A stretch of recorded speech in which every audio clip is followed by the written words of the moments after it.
Alright, good evening everybody. So we had a little bit of a hiccup before. I thought it was my internet, but lo and behold, I shut down my system, turned it on again, and there are 1,200 plus people in the queue. So it clearly wasn't just me. I don't know if it was a DDoS attack or something, server went down, I don't know. But, so I decided to basically take a break and make some dinner instead. So... Anyway, but this is me, FFXIV. Hello again, everybody, and we'll be continuing with our role quests. We'll see how far we can get. I would love to continue the main story quest, but I'm also kind of about to pass out. I'm kind of tired. But at the same time, it's too early that if I go to sleep, I'll probably wake up in 3 hours, and then I won't be able to sleep again. So, might as well keep pushing through and just see how far I can get. So, with that said, let's go find Son of Anu. Who's over here, if I recall correctly. Son of Anu? Son of Anu. Hello again, Son of Anu. It's been a while.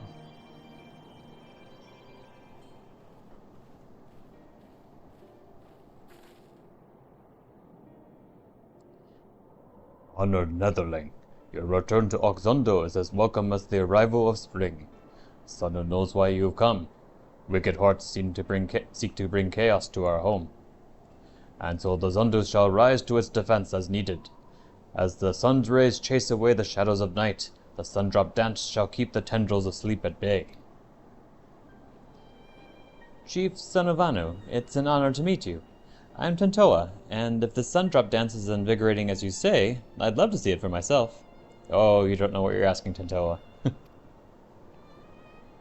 The Zundu shall dance before Ishgard's warriors upon their arrival. Brave Tentoa is welcome to join the proceedings.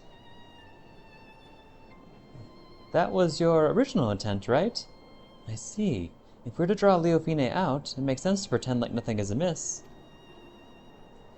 Zundu warriors unify their strength through the Sundrop dance, and the sight is so fearsome that many choose to flee rather than fight. Netherling warriors may learn much from such an approach. Breaking the enemy's spirit avoids needless bloodshed. Yet all dancers must hone their skills before wild animals first, that the Sundrop dance does not fail them at the most crucial moment. It is for that reason our dancers await at the outskirts of Oxundu for the Neverling's arrival. When the performance begins, it shall draw the attention of all like a roiling cloud coming over the horizon. Watch carefully for any who would take advantage of that moment. After the dance is finished, Netherlings will present the Zundu with... Chief Zanu! Netherling's ship appears in the sky like sudden sunshower, hurtling toward Earth. Swiftly it descends, crashing down near Zundu dancers. Ship's markings are Ishgardian. Zundu are unhurt, but wounded Netherlings pour from vessel. Like a lightning bolt in the night, Leofine strikes.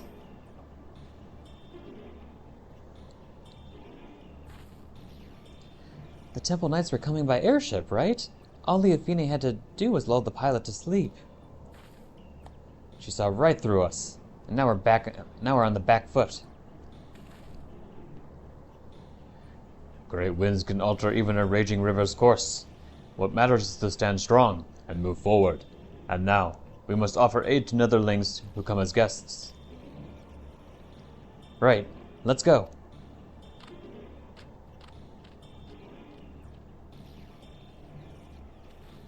Well, this went terribly wrong.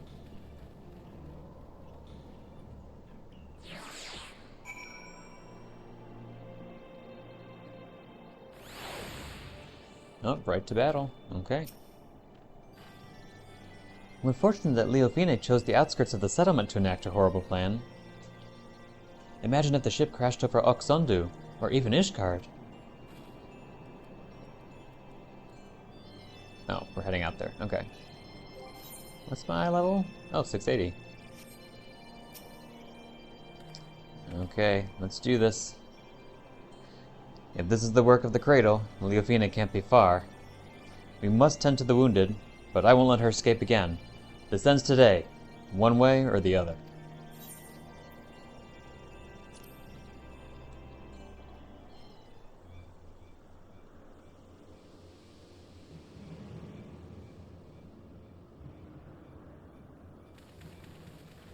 Okay, they're all sleeping. How did you get a griffin?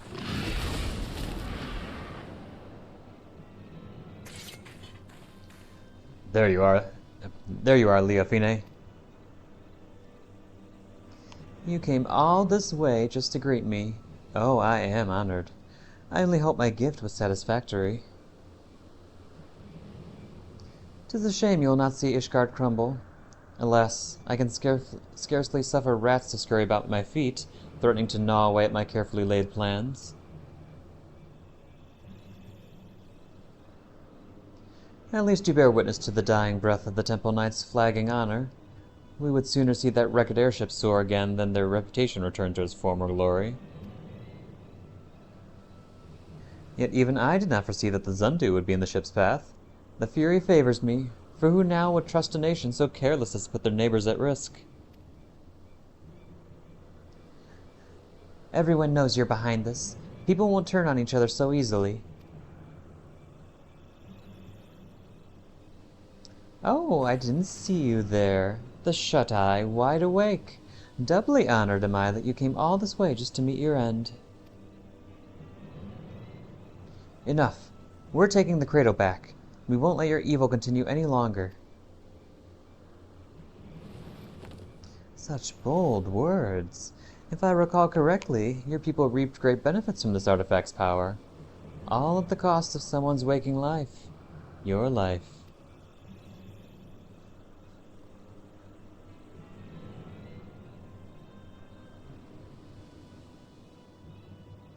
Pray do not misunderstand me. That was not meant to be a denouncement of your people. On the contrary, they have my utmost respect. We are bound by our very nature. No matter how mighty we become, we are slaves to the whims of sleep. Yet this artifact can sunder those shackles and grant true freedom. It makes its wielders stronger, and their enemies weak. A perfect weapon, if you ask me. I can't say whether using the cradle is right or wrong. I only know that a life lived at the cost of another is no life at all. You're right about one thing. We are bound by our nature. But that doesn't shackle us. It brings us together. And whether I'm asleep or awake, as long as Lozanique is by my side, that's the life I want.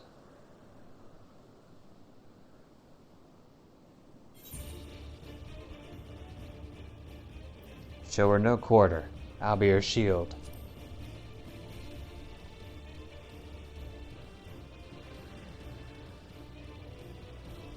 She's exhausted the Cradle's power and the Temple Knights. This is our chance.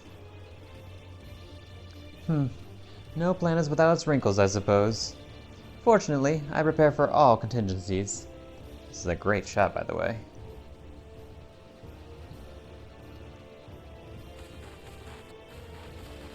Nope, she has friends. Dance, Sundu, dance!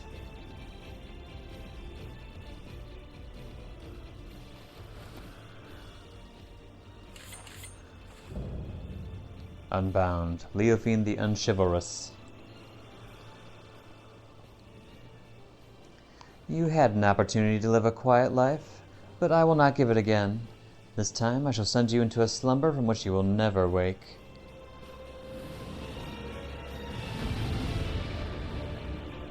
Okay, here we go.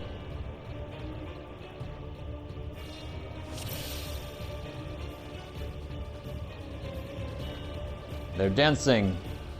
Give the cradle back. Give back the cradle, or we'll take it back. All bluster as usual. Take it if you dare.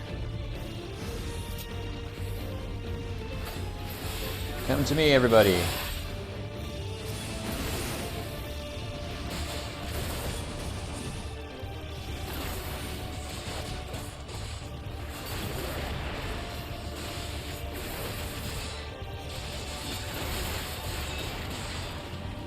see.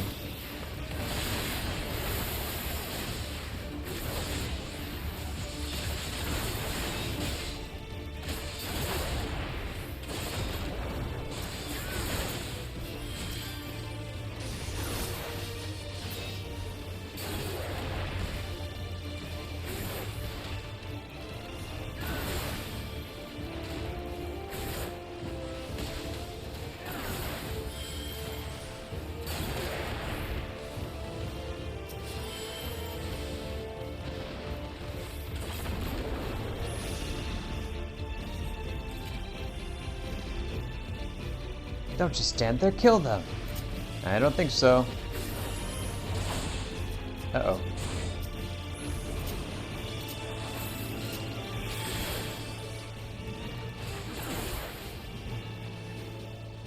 Oh, I see we're dual tanking here. Get him.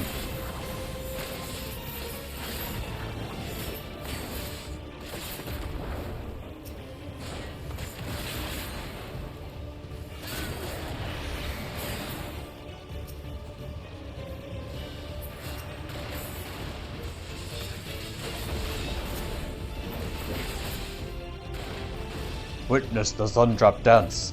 Netherling warriors, awaken. Oh.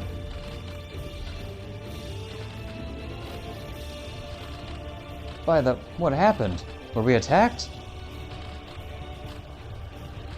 Everyone's awake.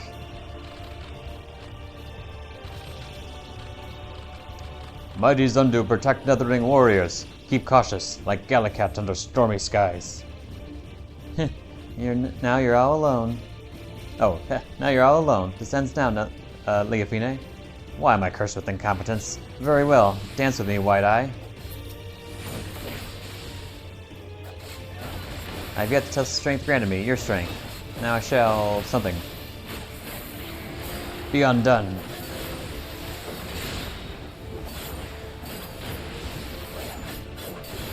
Keen Tempest. I think it could hold such immense power. Ha ha ha ha. That's right, come to me.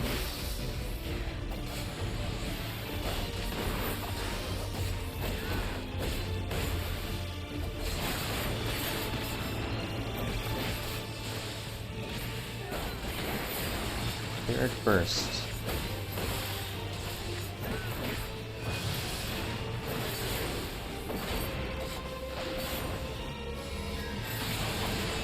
Uh-oh.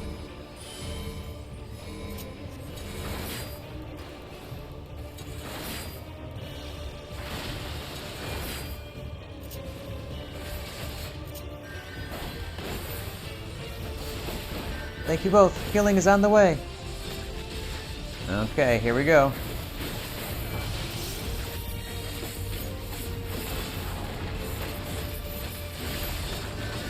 Lionheart.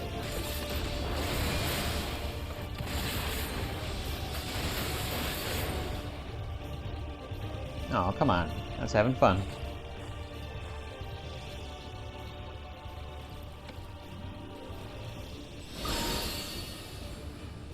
The artifact swells with power. It begs to be released.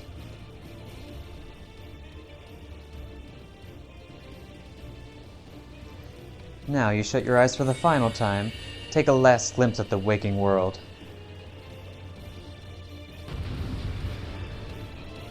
Oh, what's happening now?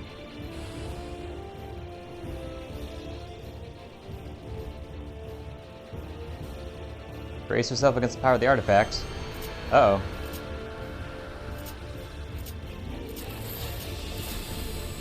Oh.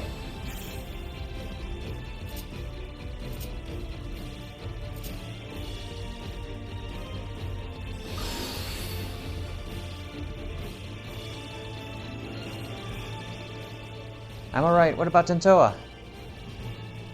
He seems to be sleeping.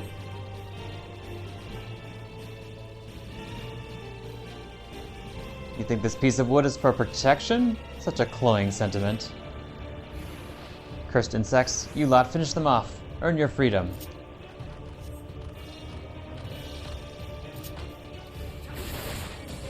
Over here, boys.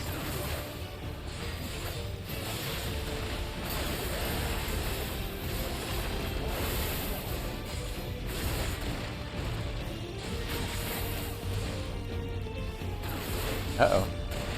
I don't think so.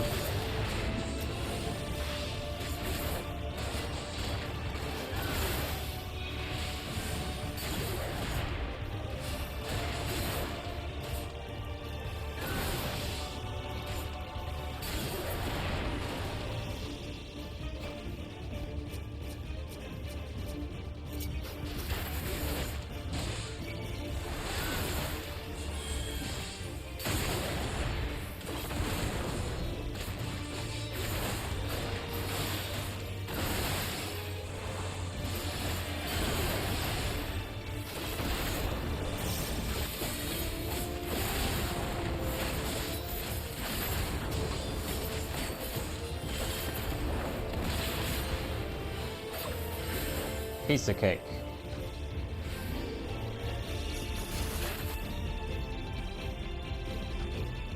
On your feet, Tentoa. It's your duty as the White Eye. You okay, bud? Yep, you're sleeping. I owe you all my life. Thank you. You go, Zundu. Zundu, go to help allies. May Zephyr winds guide you to victory. No, sleep is inexorable. How are they doing this? I am far from finished. You will not withstand this.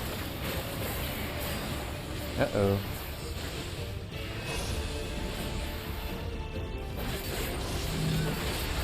Uh-oh.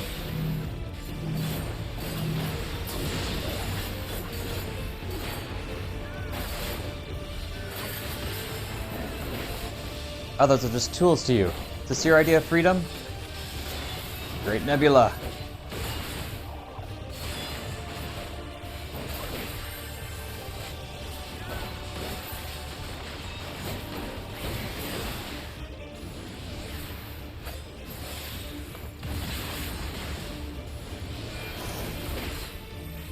Uh-oh. Oh boy.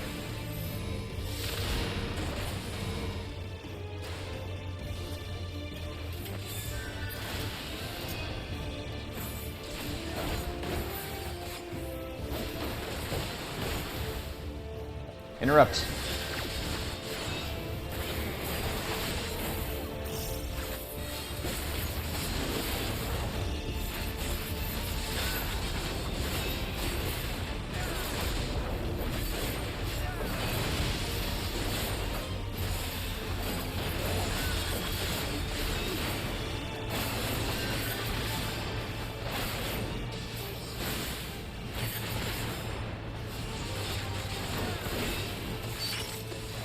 Uh-oh.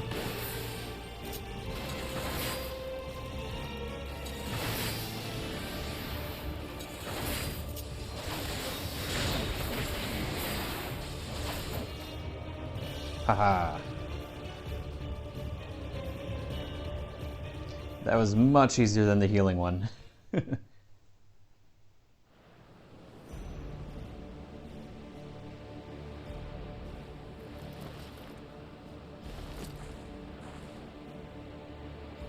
Ugh, you stubborn.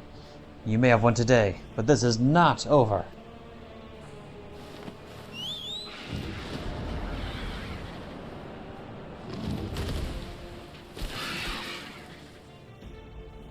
Yes, it is.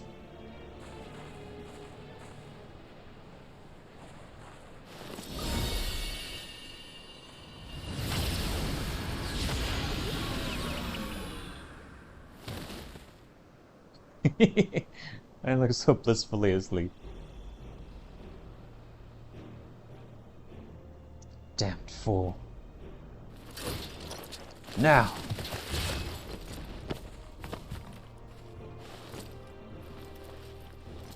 No!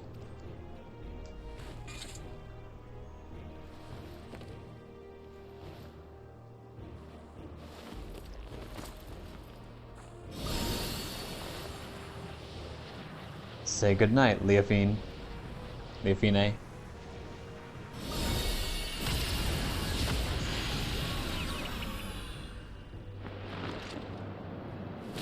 Oh my. Was she that close to the edge?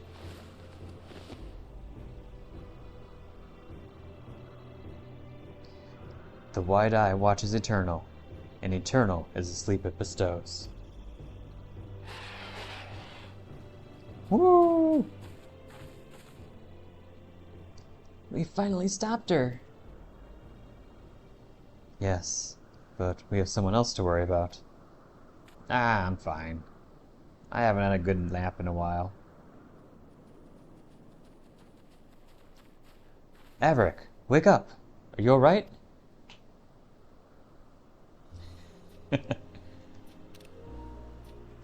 Only he would smile at a time like this.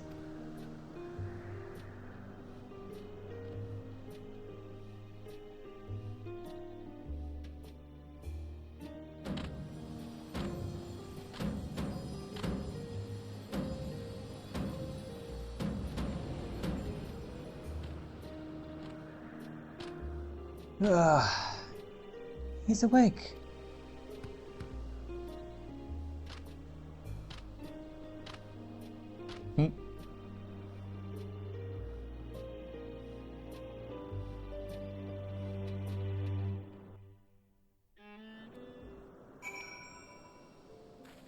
Thank you, Zundu Warrior.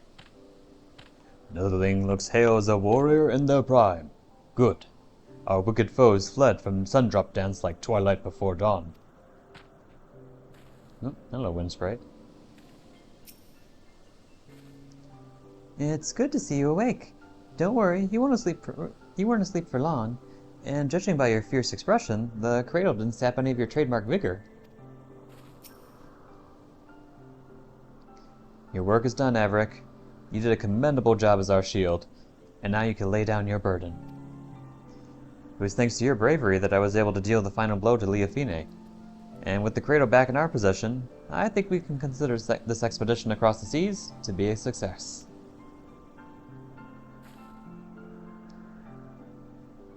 The Zundu helped us gather the wounded and see them safely to Ishgard. We couldn't have done it without you. Netherlings protect allies as fiercely as Galakat protects kittens. Zendu are moved by your might. You were equally as impressive. I should learn the Sundrop dance myself, though I won't strike a figure half as fierce as yours. Oh, ha, ha, ha.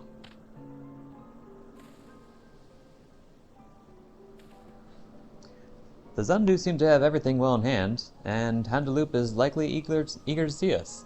We should return to Ishgard as soon as we can.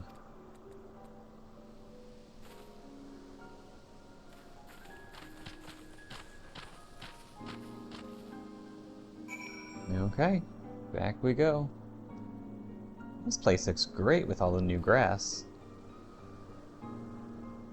That doesn't even look like the same place practically. Wonder if that's why they had these role quests going to all these old areas. I mean, also just so they can be reused, I suppose. Let's see. Here we go.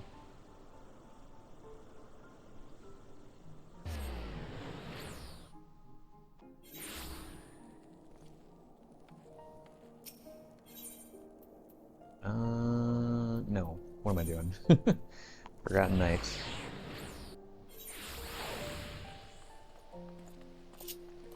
She still kind of got away, though.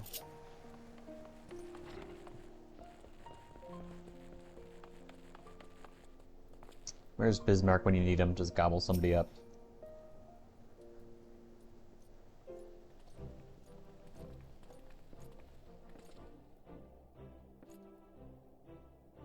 Ah, the heroes of the day have returned. Thanks to your valor, the threat Leofine posed is no more. Once more, not a single life was lost. On behalf of the Temple Knights, allow me to express my utmost gratitude to you all. You don't owe me any thanks. After all, it was my fault that the cradle was stolen in the first place, and ultimately my fault that your delegation to Ogzondu turned into a melee.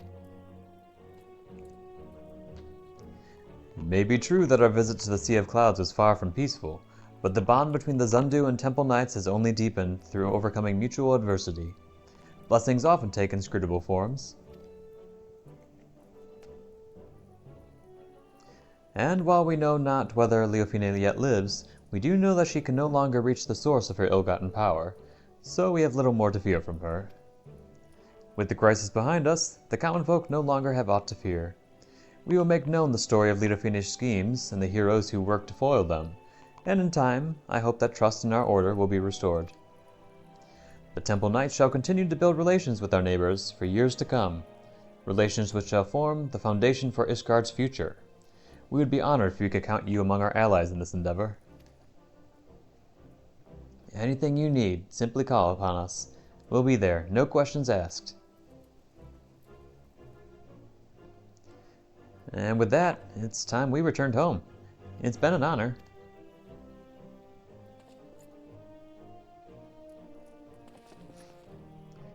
We'll be passing through Tuliula on our way back, Averick. If you have business in those parts, we'd love to speak with you at Chevalier Chi before setting off. See you soon, hopefully.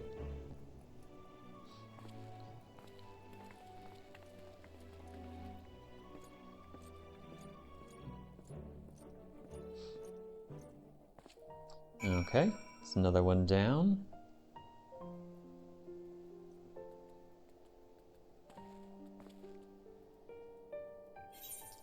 Okay. Let's see, what's next? Let's go with Viper. And that was all the way... Wait a second. Somebody was in Garabanya. I think that was for Machinist? That sounds right. Or was that for the magic one? Well, let's see who it was. Rauger's Reach, right? I think. Either that or it was over here somewhere.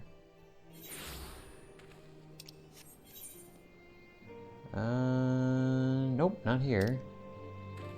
Then it was down here in Alligiri.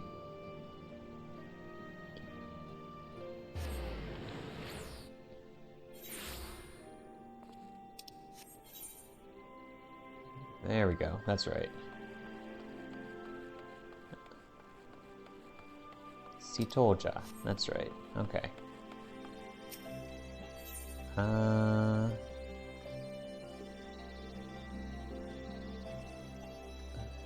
assume I'm the right class? Sitolja's plan is taking shape.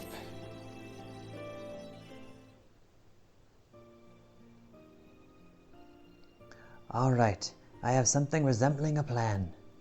First, we'll need to track down the members of Chateau Fite's gang, then we'll try convincing them to leave.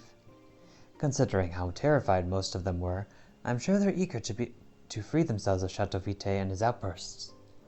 With fewer followers, he'll pose less of a threat to the people of Alamigo, and will stand a better chance of taking back the Steel Hog vessel. Of course, we know now Kakurja and some of the other members by sight, so it shouldn't take too long to track them down. In that case, let's start looking.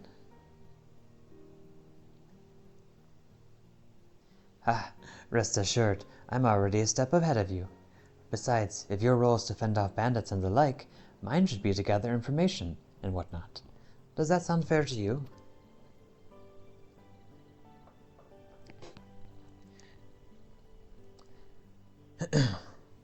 As it happens, our resistance friend station here had some interesting news to share.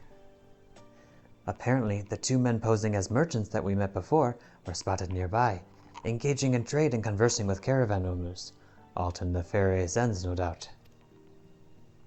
They were last seen in a place called Alagana, so we should head over there right away. Sorry, hold on, trying to adjust my seat. There we go.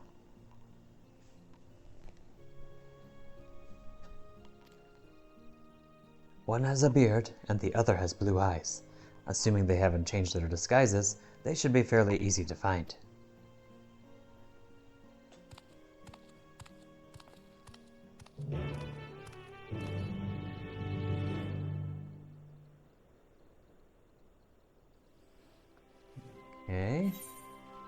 Boy, there's a lot of quests I didn't do here.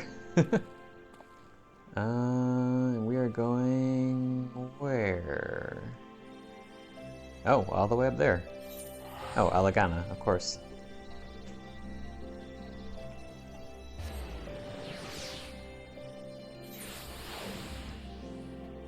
Okay.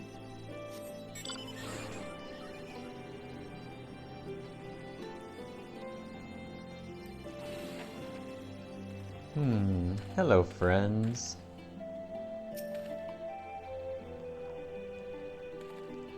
Eek! Hello, friend.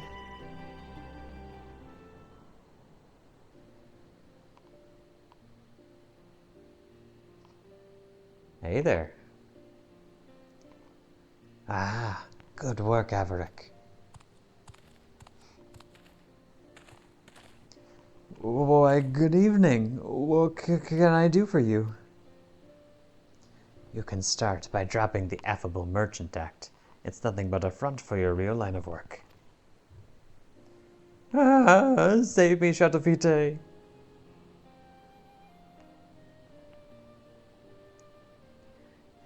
Is that what you really want? You seemed so scared of him before. Look, we're not here to hurt you. We just want to retrieve the vessel. If you explain what's going on, we might even be able to help you. Why don't you start by telling us your names? Our names?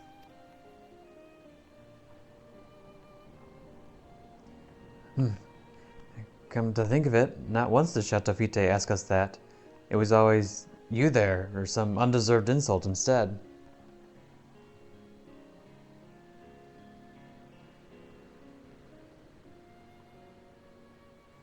I'm Avenel, and this here is Pepin, both born and bred in Ul'dah. We were struggling to make ends meet until Shatafite, claiming to be a merchant, took us under his wing. Right. He said that he was just like us, exploited and sick of bending over backwards for the rich and powerful. Then he showed us the artifact and told us it had the power to change the world for the better. With its blessing, you could shrug off the charge of an aurochs, just like it was a soft breeze, making you practically invincible. You can imagine how impressed we were, and we did exactly as he instructed. At first, he told us to pretend to be merchants so we could scout out vulnerable caravans. Next thing we knew, we were joining him on raids. We never wanted to hurt anyone, but we owed Shatafite for giving us the power to strive for a better life. And when we saw what happened to anyone who spoke up against him, it still makes my blood run cold to think of it. Shatafite mentioned before that he's also from Ul'dah. Assuming he was telling the truth, that is. It seems to me his gang is formed mostly of people from a similar background, but what about Kokulja? He's a mercenary, correct? Yes, hired by Shatafite. He's so skilled that I doubt he even needs the blessing. Normally he keeps to himself, but he once told me about his homeland, an ocean away. Perhaps it is not unlike my own. Avenel, Pippin, even if you still view us as enemies, we appreciate you telling us the truth. No, we're the ones that should thank you. You've shown us more kindness than Shatafite ever has. There is one other thing, though.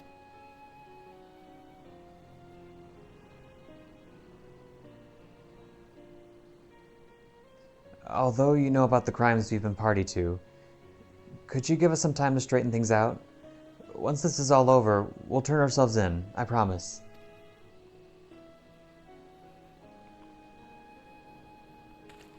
Of course, we're not the only ones looking to cut ties with Shatafite. We'll try to persuade the others to leave the gang. Not only that, with us acting as your men on the inside, we can help you take back your treasure. What do you say? This plan might just work. Count us in. We'll tell the resistance soldiers to hold off for now, and give you the chance to put things right. You won't regret it. We'll return to the den and talk to the others. Until next we meet, be careful.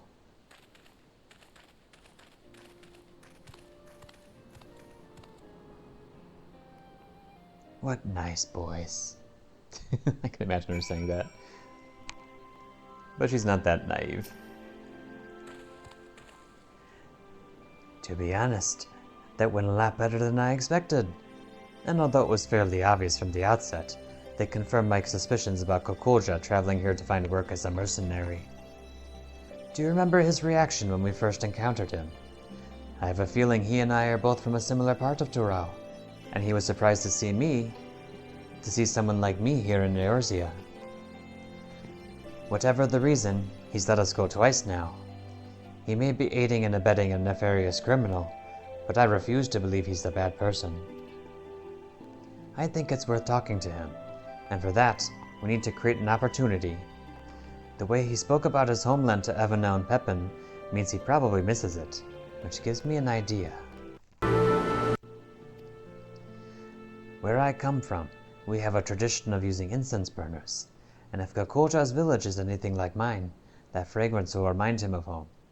Then, just when he's feeling all homesick and vulnerable, we'll make our move. The incense itself is made from copal, a type of tree resin. Do you think you could collect some of that while I gather the other ingredients? I actually came up with this idea back in Eligiri, and asked our resistance associate where we might find copal. The good news is that there should be some in a place called the Last Forest. The bad news is, the smell attracts all sorts of horrible creatures, so try not to get eaten. Okay.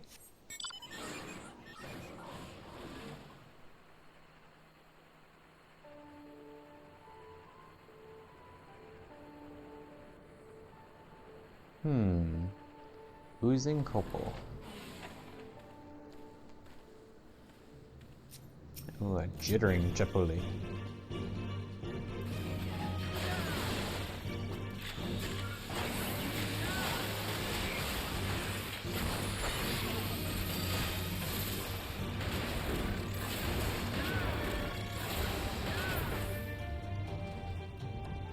Any more?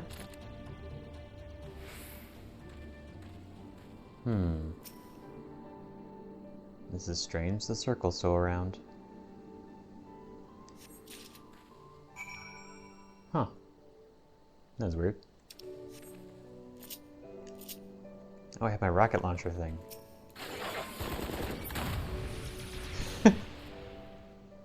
It just decimated him. That's nuts. I forgot I had that.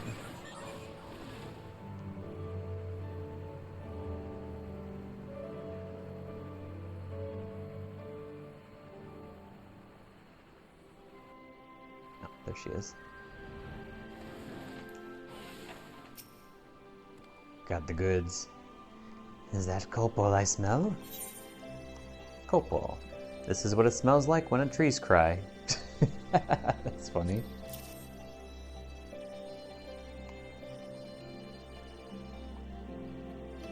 Oh my, this is quite the find. Once I mix this with the other ingredients, we'll have a batch of traditional incense ready for burning. Unfortunately, the preparation takes a little while, so in the meantime, perhaps you could begin the search for Kokolja? According to the locals, a Momolja has been seen near the river, which runs through Rustok. With all the dust swirling about this place, I can imagine he'd want to wash it all off somewhere. I find myself bathing more than usual here, so I can relate. Oh, long quest. Down there.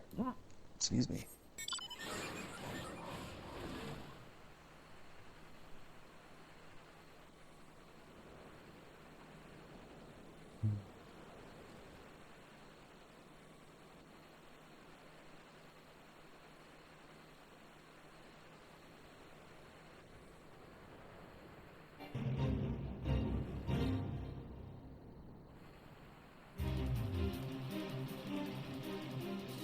Ah.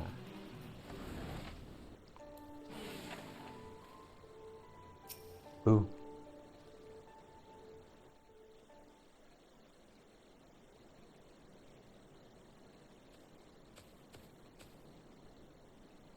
What are you doing here?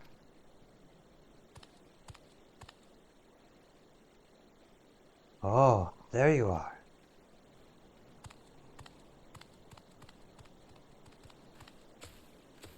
Maybe headbutted him. Here, I have a present for you. It's an incense burner. The metal case is an old one I happen to have with me, but I made the incense from fresh ingredients, including copal that Averick collected. Why not try lighting it? I'm sure the aroma will bring back pleasant memories of home.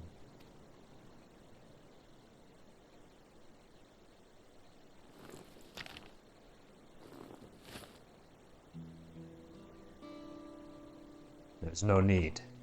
I'd recognize that smell anywhere. But as much as I long to return home, I'd rather not be reminded of what I left behind, what I might never see again. As things stand, I have no choice but to continue working as Shatofite's mercenary, no matter what crimes he commits. But why? The fare for a ship back to Tural is enough to buy a mansion here in Eorzea. At least that's what Shatofite told me. He said that if I serve him loyally, he'd cover the cost of my journey home. Hold on a moment.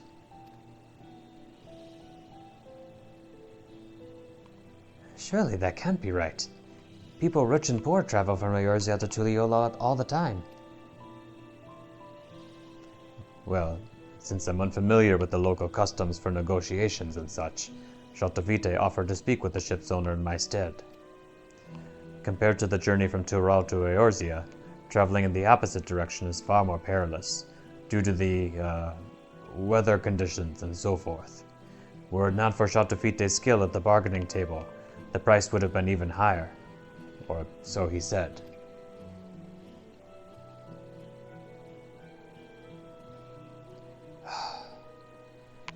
I've been played for a fool, haven't I?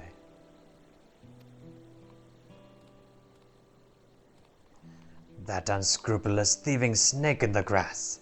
He won't get away with this. I have an idea. You should come with me to Limsalominza, where I can introduce you to the captain of the merchant ship that brought me here. He's sure to give you passage home for a fair price. To tell the truth, I was rather hoping you'd join us in our cause, but you've already been through enough. Getting you home safe and sound comes first. I don't know what to say. Thank you for your kind offer, but I have unfinished business here. Though I may have been deceived, that is no excuse for the harm and suffering I have caused. I alone must settle the score with Shatofite, once and for all.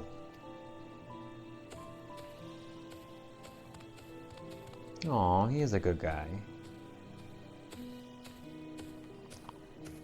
Whenever you're ready, the offer still stands.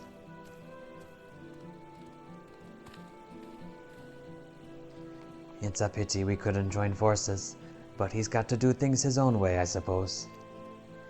In any case, let's head back to Alagiri. With all those soldiers around, at least we won't have to worry about bandits, which is more than I can say for this place.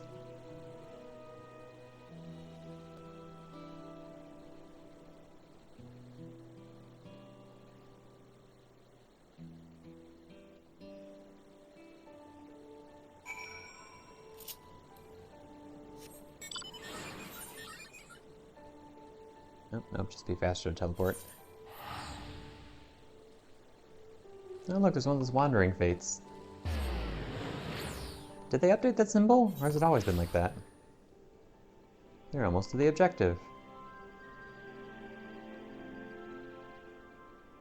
I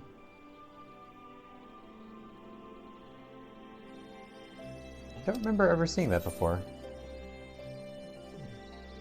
Ah, there you are.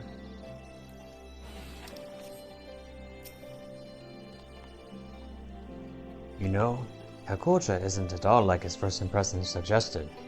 He was actually rather sweet, and perhaps a touch naive. Still, we can't blame him for being taken in by Shatofite's lies. And Kakulja wasn't the only one. I can't bring myself to forgive that treacherous viper. Thanks to him, we've been led a merry dance, and so have nothing to show for it. With any luck, our newfound allies Avenel and Pepin will have good news for us before long.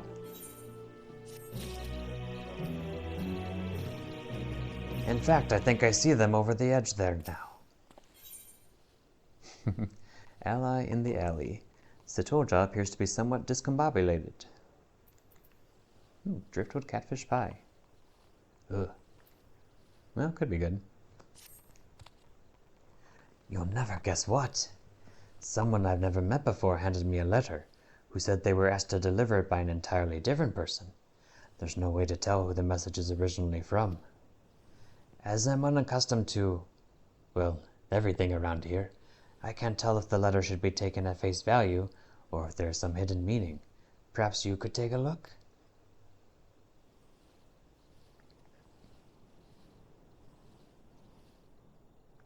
Averick is to come to the Alamegan quarter and meet with a man in spectacles. He must arrive incognito. The instructions are clear enough, but even so, this is as suspicious as month-old milk. On the other hand, it could be from Avenel and Pepin. While this smells like a trap, we don't have any better leads. I think we should do as the letter instructs, but proceed with the utmost caution. I'll meet you there. Wow, we're really going all around Alamigo. Okay, Alamegan Quarter, all the way down here.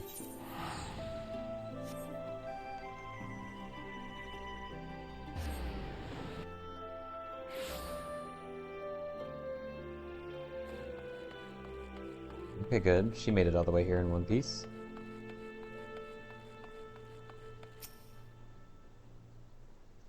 Now that you're here, it's time to get you into disguise. As for me, even the most elaborate costume in the world will do little to keep me hidden in a place like this. I'll stick to the shadows and watch from a safe distance. I took the liberty of picking out your outfit for the occasion. Let's hope it fits, eh? The sash and straps are a bit tricky to get right, so if they come undone and your disguise falls apart, just come back to me, and I'll help you get dressed again. What'd you pick for me, Sitolja?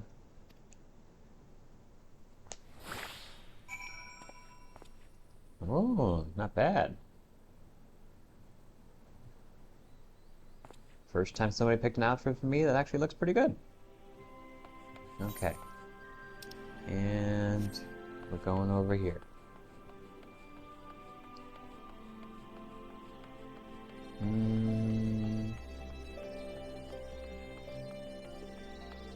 Over here. That's a dead end. There's a drop.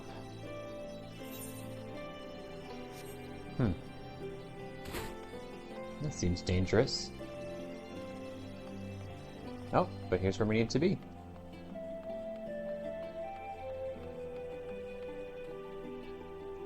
Hey, you got the goods? You must be Averick, correct? I'm pleased to make your acquaintance. Our mutual friend Avenel sends his regards. Like him, I and several others have resolved to make a clean break, and free ourselves of Shatafite for good. You and the Momoja girl have done us a great service by giving us a chance to put things right before reporting us to the Resistance. Now, to the matter at hand. No doubt you're wondering why we must resort to such convoluted means to meet with you. Simply put, is to avoid arousing the suspicions of Shatafite and those still loyal to him. As for why we brought you here, there's someone we wish for you to meet. For now, I ask that you remain in disguise. Okay.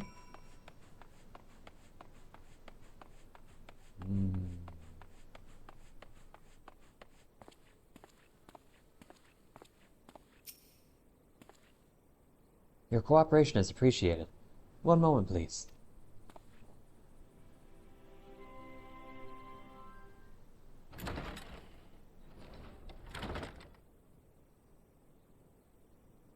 Oh. I'm glad we have this chance to meet. Would that it were under better circumstances. My attempt to put a stop to Chateau Fite's wrongdoing ended in failure. I tried to seize the artifact, but he was ready for me. Even so, it wasn't all for nothing.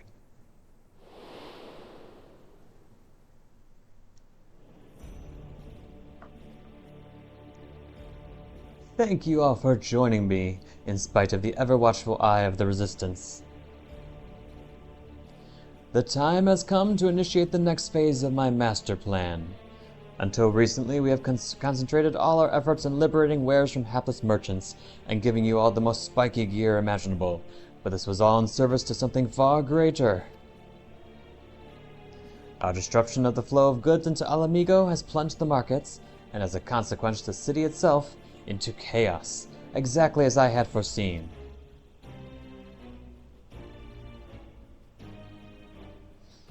No longer will we be forced to crawl through the mud and lick the boots of the rich and privileged. We shall cast down the oppressors. They will suffer as we have.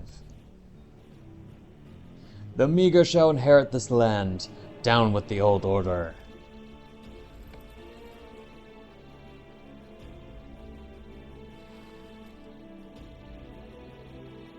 I have invested our funds into restoring and enhancing discarded Magitech weaponry. Now, nothing can stop us from taking over Alamigo.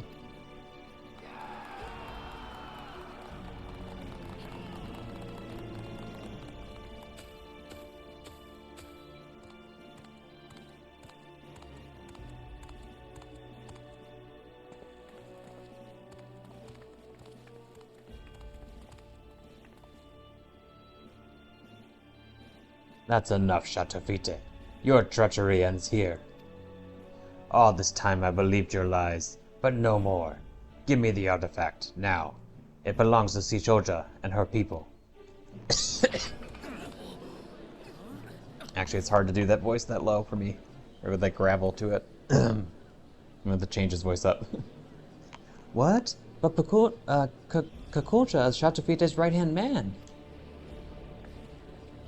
Oh, it's Evan now.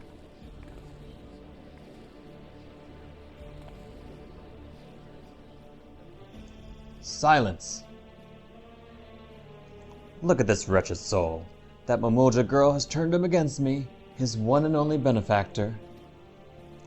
Be warned, should any of you side with this traitor, no longer shall you bask in the artifact's blessing. Excuse me.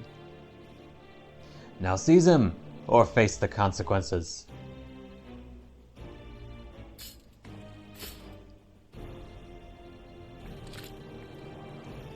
Don't even need the weapons, just run at him and give him a hug.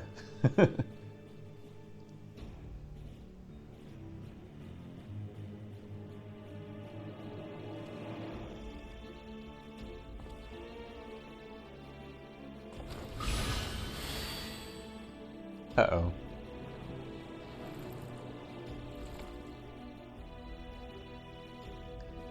Yes, that's more like it.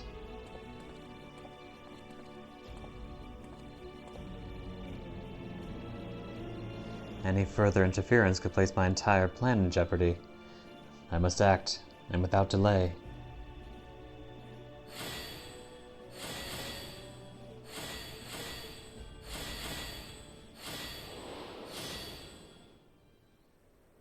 How'd you get out of that?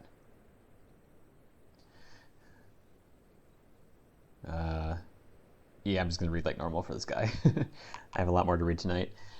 With the artifact's blessing and its shockwaves at their disposal, I was given a beating and thrown into the dirt. Later on, my friend here and a few other sympathizers snuck out and treated my injuries. More importantly, my attempted mutiny will no doubt have Chateau Fite panicking, as he struggles to maintain his hold over the rest of the gang. An attack is imminent, with the palace as most likely target. I ask that you relay this to Sitoja. At the very least, she has the right to know the whereabouts of the artifact.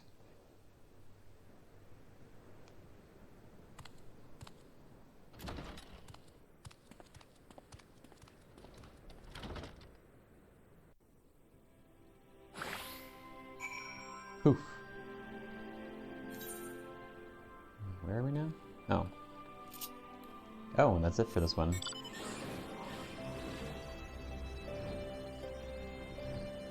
Some of these quests are weirdly longer than others. I guess they don't need to be exactly equal, but just a little curious. So, what happened? Then we were right to trust the sender of the letter after all. We knew Kakolja had a score to settle with Shatafite, but I had no idea he tried to take back the vessel as well. Though we may not be working side by side, I'm glad to count him amongst our allies. Speaking of which, we must inform the Resistance about Shatafite's plan right away. We stand a far better chance at stopping him with their support, but given the power at his disposal, even that may not be enough. Excuse me. I'll try to think of something. In the meantime, you should make whatever preparations you can, as even the smallest advantage may prove crucial. Oh, I see you've changed back into your usual garments. Not that the outfit I chose didn't suit you, but I think this is more your style. Thank you. And here's the last one, the Mightiest Shield. Sitolja steels herself for the final confrontation with Shatofite. Avenel and Pepin are on their way here.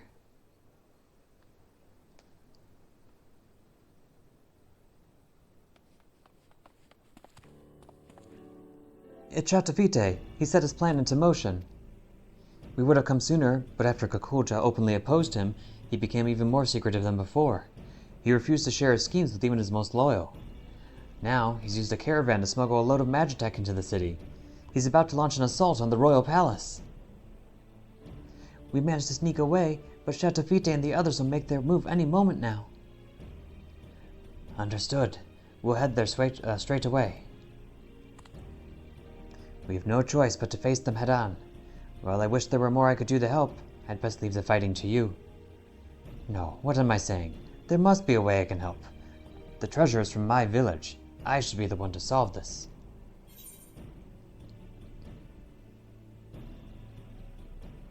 I'm sure you'll think of something on the way. You're a clever girl.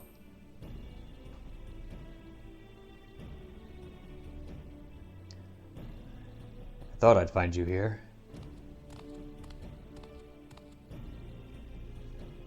She told ya, you've already done so much for me and the other Shatofite tricked into becoming his accomplices. It would appear it's in your nature to help wherever you can. Nevertheless, your place is not on the battlefield. You must leave that to Averick and myself. But what about your injuries? They were not so severe to begin with, and those in the gang sympathetic to me provided various balms to treat the worst of them. I'm glad to know there are a few good eggs among them, but now that we've decided who's going, we need a plan. From the way Shatofite uses the vessel, it's clear there's one thing he hasn't realized yet. As we say in my village, cracks form even in the mightiest of shields. If there's a limit to the blessing's power, we'll find it.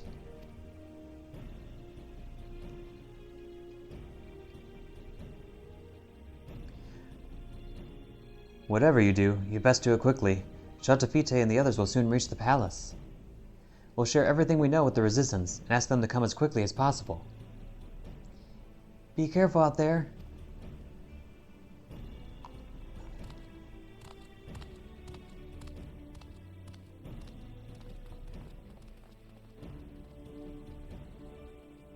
Guess it's up to me.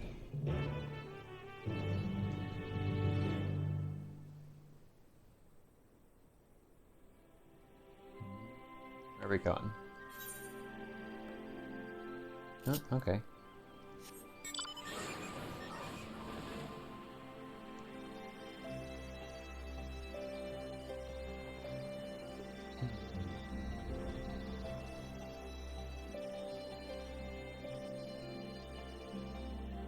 Ah.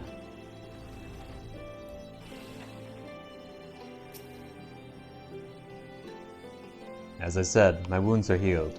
Even if they weren't, I'd still be here. They must have taken the long way around, since the caravan won't be able to traverse the stairs. We, on the other hand, have no such concerns. Let's take a shortcut and intercept them. Then again, they may try to use the vessel's power to stop our advance. We'd best keep our eyes peeled for danger. You are the best choice to lead the charge, so we'll await your signal. Okay, here we go.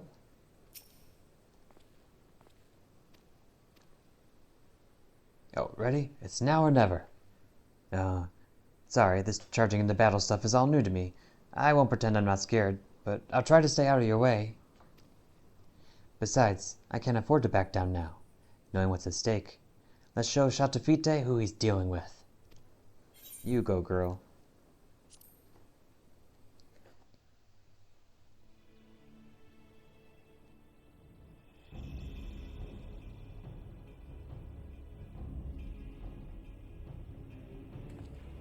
Uh-oh.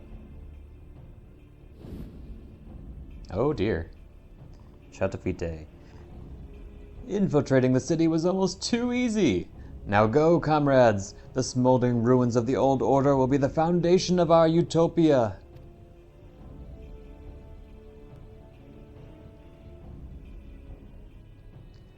That's as far as you go. I thought I'd seen the last of you.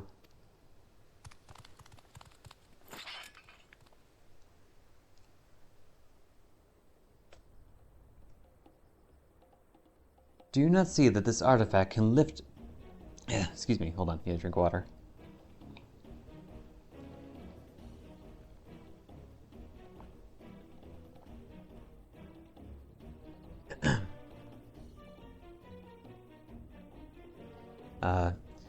Do you not see that this artifact can lift up the meek from under the boots of their oppressors?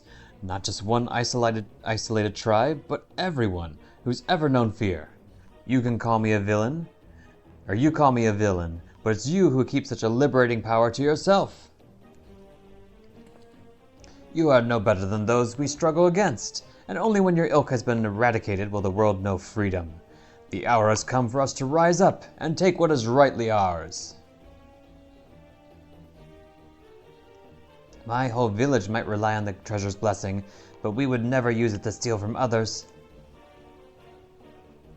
You lie, cheat, and sow nothing but misery. You don't want to cast down the oppressors, you want to be the oppressors. Silence! Enough of your sanctimonious prattle.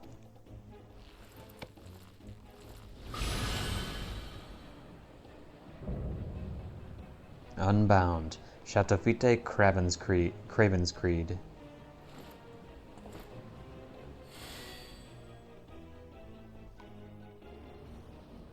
Perhaps I am every bit as wicked as you claim, but what of it? Uh-oh. Oh boy.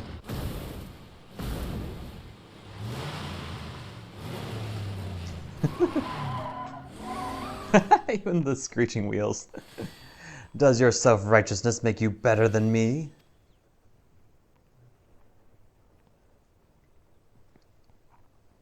For you and all those who judge me unworthy, my hatred will never die.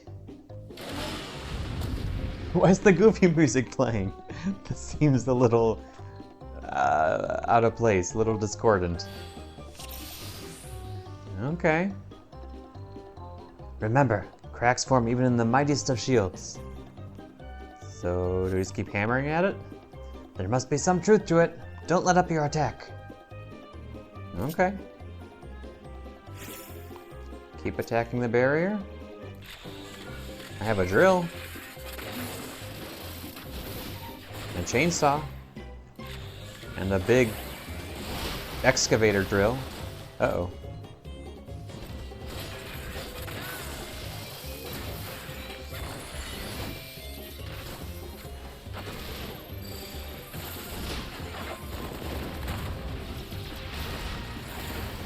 Nothing. It's working! Place your trust in the proverb. Uh-oh. Uh-oh.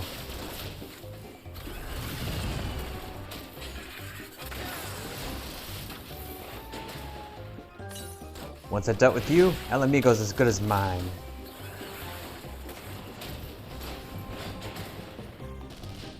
keep this up, and we'll soon be rolling in riches.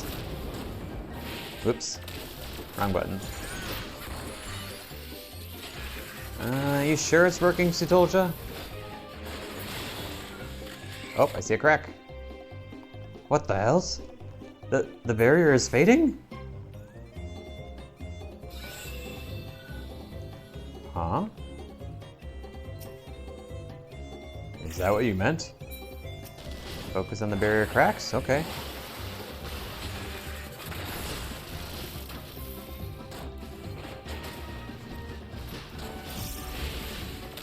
Cracked metal. Should I be facing this direction or should I not? Oh. Okay, guess we'll just keep going. With the blessing, how can we lose? You fool, Shatapite. This is the limit of the artifact's power.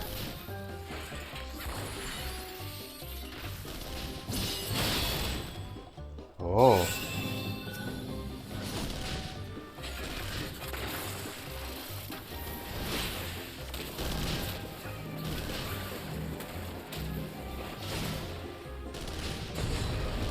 Ow. There we go.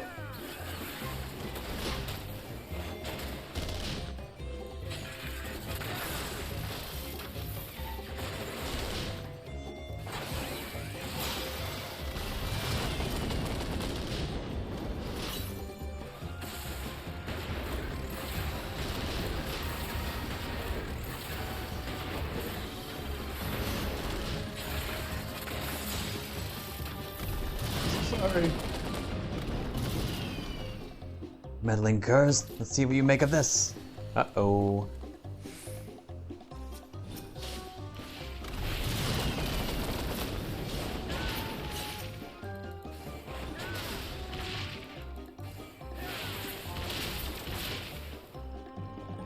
How could they shatter the barrier?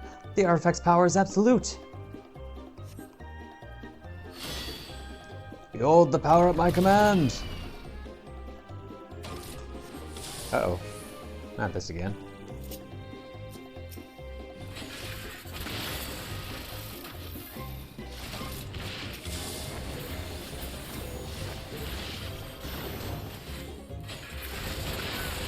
Uh-oh. Why are they all coming at me? There we go.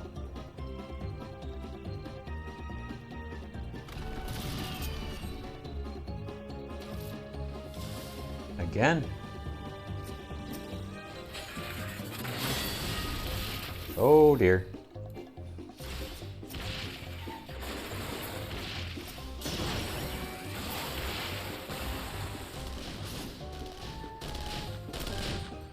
Okay, let's let him have it.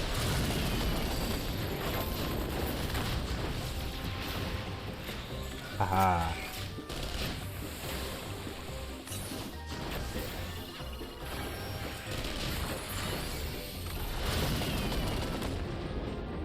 It's no use.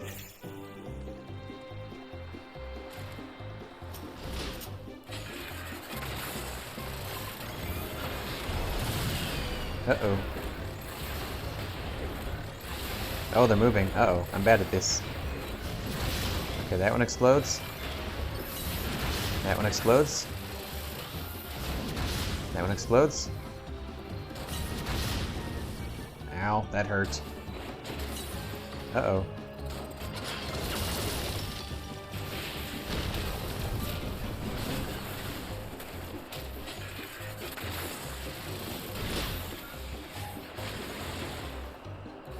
Excavator.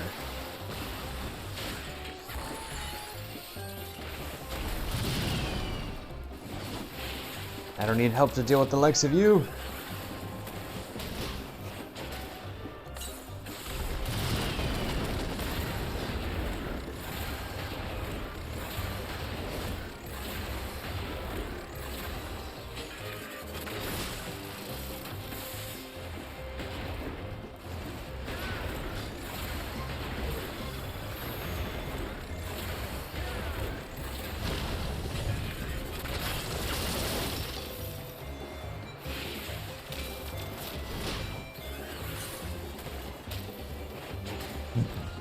Ugh. At this rate, we won't last much longer. Don't give in, Kakodra. You still need to travel back to Chuliulal, don't you? You can't lose to someone like Shatafite. Uh-oh. What are you doing here, Satolja? This is not safe. Oh, shining encouragement. Oh, that's so that's precious. Let him have it. Boom. You're not the only one who can fire missiles. Uh-oh. Oh no.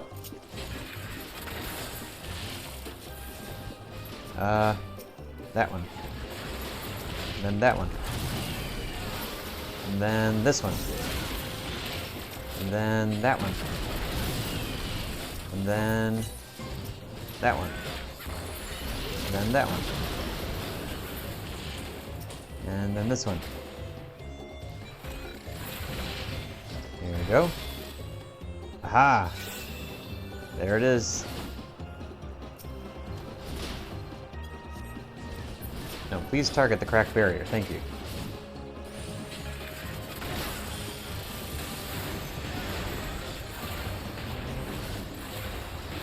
Oh, she's encouraging me too.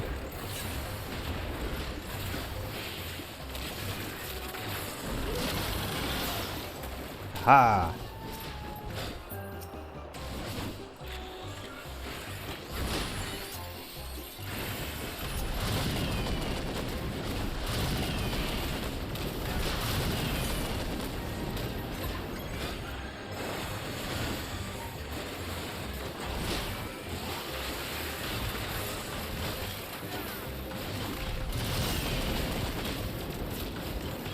No, without the skill, he was nothing.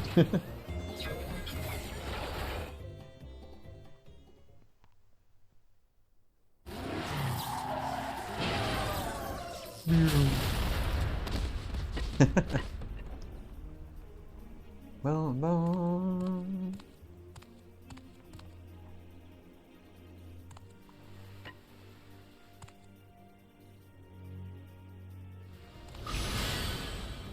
Oh. We've got the vessel back, and it's still in one piece.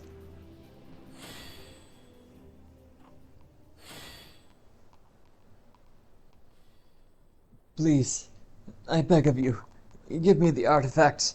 All the trials I overcame to join the Unbound, everything I did was for a chance at happiness. Without the blessing, I'm nothing. My enemies will live on, unpunished.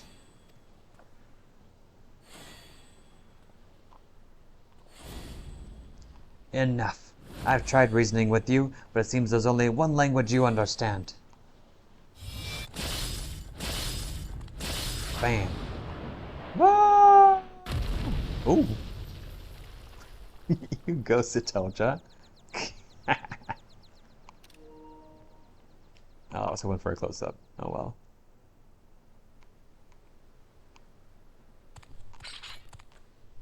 Even he's shocked. Don't mess with Shitoja. Are you alright?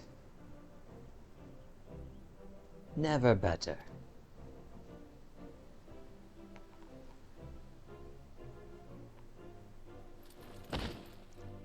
We surrender.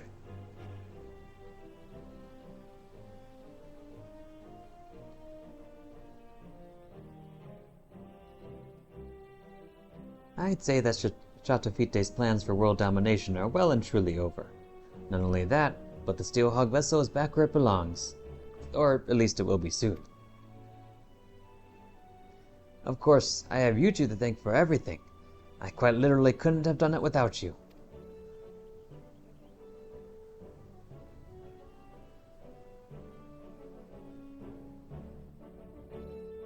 Oh, what was your words of encouragement that powered us up?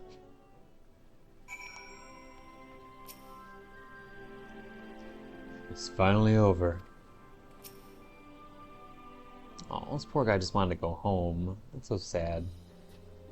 But now he can go home, so it's happy. Although the resistance arrived more than a bit late, They've now taken Chateau Fitte and his cronies into custody. They're lucky we were on hand to confront the gang, or things could have ended very differently. I have to say, my first trip overseas was a lot more eventful than I'd have liked, but I'm glad I had the chance to meet so many interesting people. Well, apart from all the criminals, that is.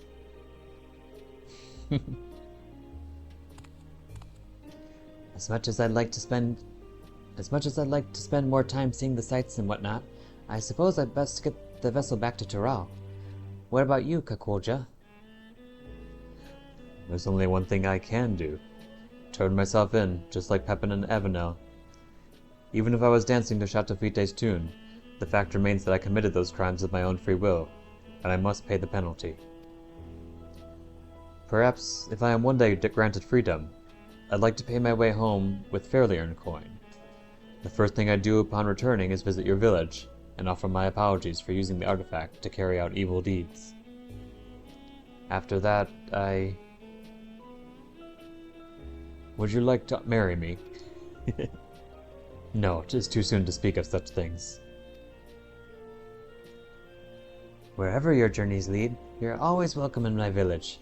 Be sure to come visit one day. How about you, Everick? If you happen to pass through to the Olau, my grandfather would love to show his appreciation for all you've done. Maybe I'll see you there.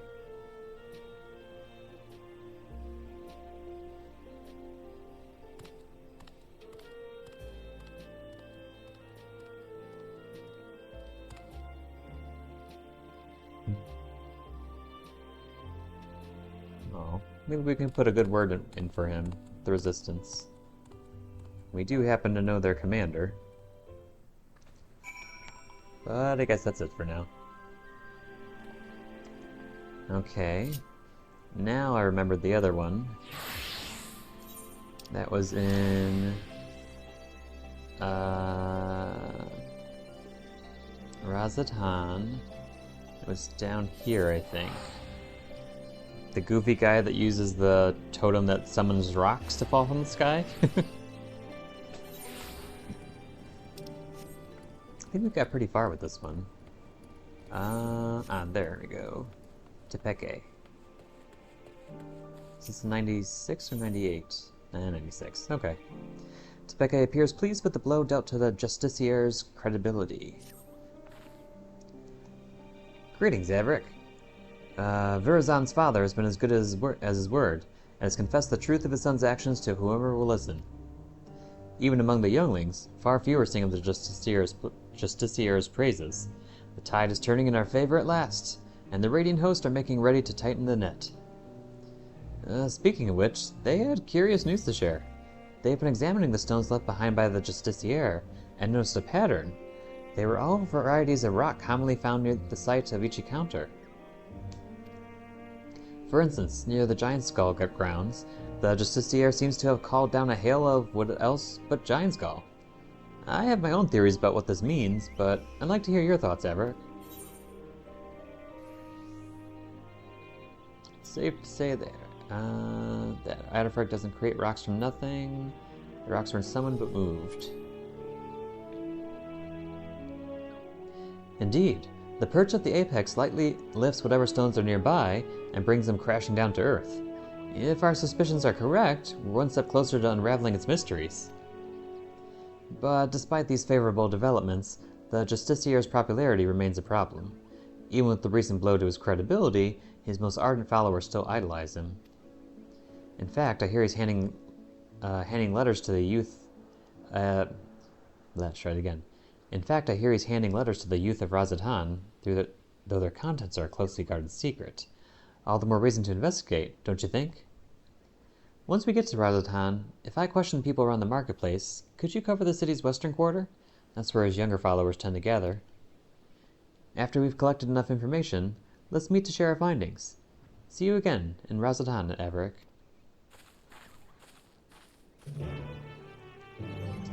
That reminds me. Oh, I have enough to upgrade something else. I forgot what I was leveling, though. Oh, I think I just leveled up my machinist weapon.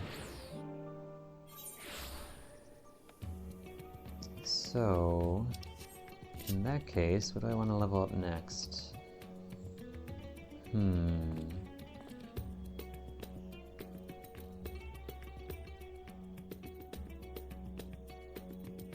Suppose we could do ninja, but we've kind of already done that. What's something else that I used to enjoy playing?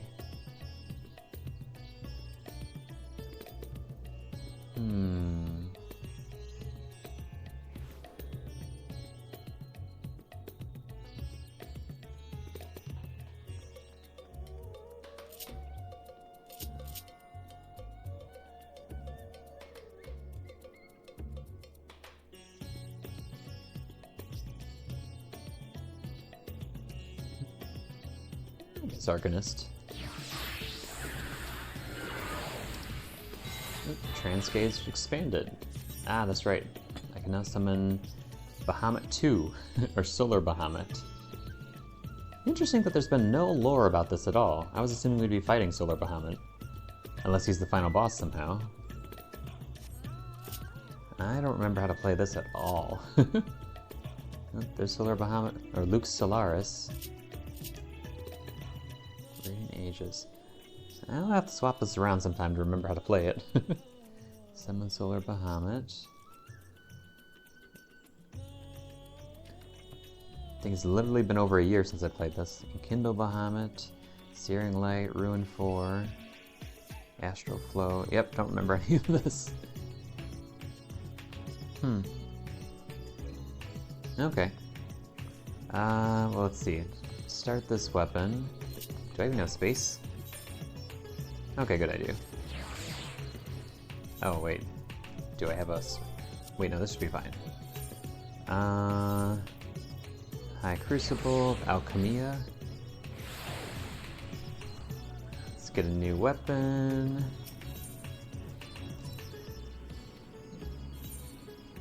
Summoner. Need the meteorite. I just want to double check what I actually needed. Mandarium meteorite.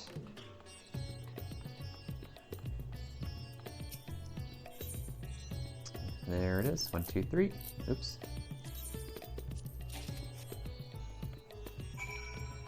Okay.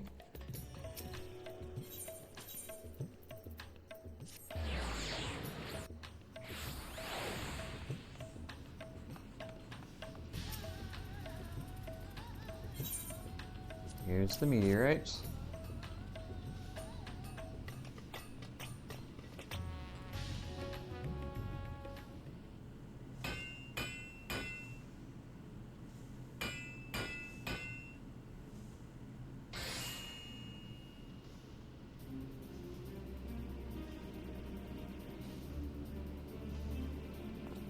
It's a book. The Manderville Index. Very feathery.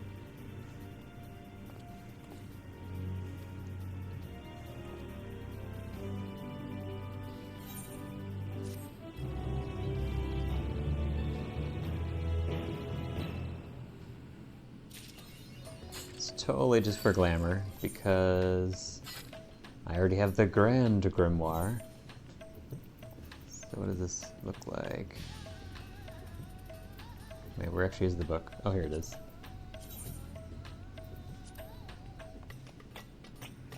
No.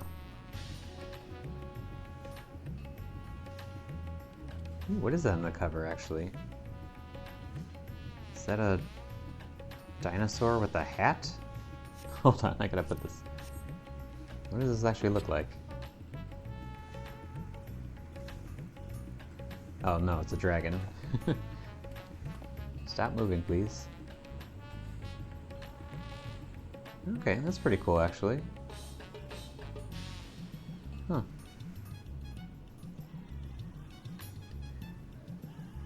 Interesting. Okay. Well, we got that now. Yes, it would probably be more efficient to spend it on one of the other classes that I don't have the weapon for, but... You know what? I don't want to. Okay, so now we did that. Switch back to Red Mage. And where are we supposed to be going here? Ah, here we go. Bum, bum, bum, bum, bum, bum, bum, bum. Sulking Youth.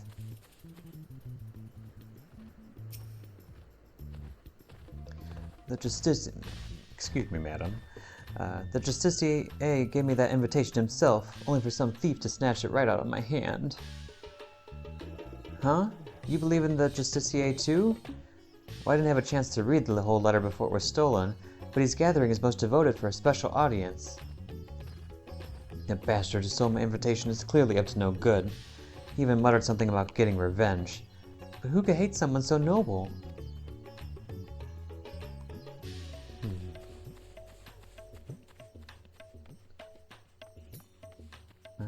Let's see, surly youth.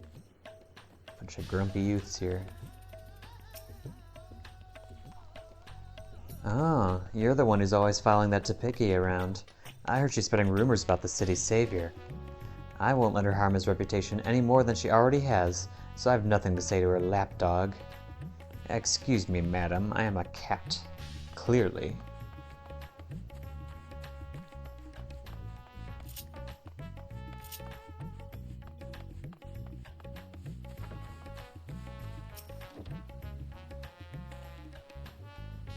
Yeah, I know about the letters. Me and my friends didn't get one, though. The grown-ups get angry if we talk about the Justicier. But guess what? I heard Jashal talking about him over by Merid's Mahane. I can't remember. He had a big grin on his face, too. Does that mean the Justicier isn't a bad man like the grown-ups say? Most useful clues point to the merchant Jashal having some connection to Mirajan. He was last seen near Merid's Mahane. Let's see, there we go. Bum bum bum bum bum bum bum bum bum bum.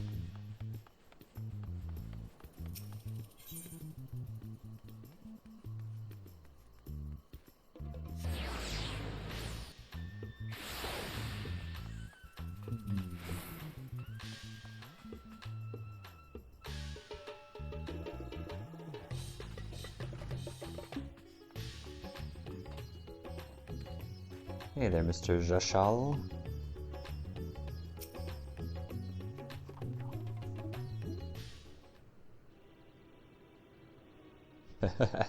It's true what they say.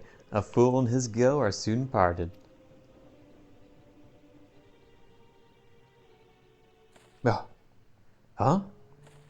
Why, if it wasn't one of the heroes of the final days. This isn't about the map I sold to your companion, is it? You'll find it points the way to the vaults of Azadal III, exactly as described. I may have employed a few, creative methods to entice my customers, but what merchant doesn't? I'm not here about the map. You're not? But of course, why would you be? Well, what can I do for one of our vaulted heroes?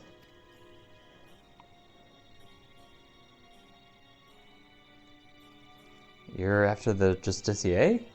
Your choice of quarry is unusual, to say the least. But perhaps I can help you along, eh? A young man came asking for a map to open the way to Osnair. I sold him every map I had, assuring him that the one he needed was among them. I suppose he found it, as I hear these letters that were handed out contain a copy of a map. I dare say that young fellow was the Justicier himself, and he's planning a clandestine meeting in the Osnair canals. Mind you, it appears he has no shortage of enemies. No doubt they'll try to interfere.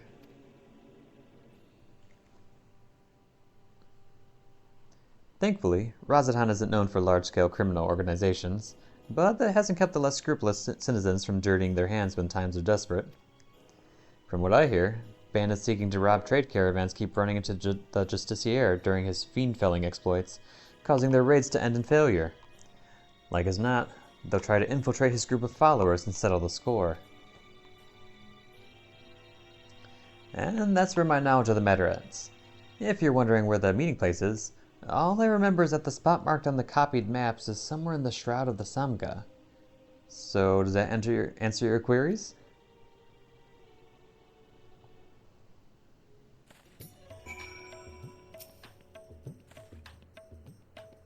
The location is somewhere within the Shroud of the Samga. I can't remember much beyond that, so perhaps you could stop bothering me now?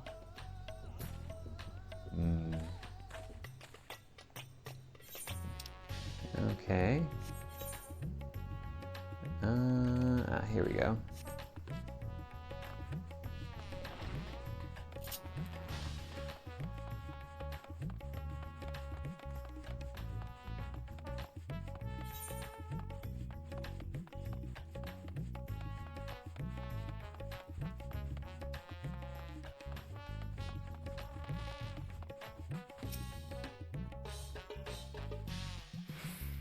Those in support of the Justiciar didn't seem surprised when I told them of his misdeeds, but they were reluctant to betray him.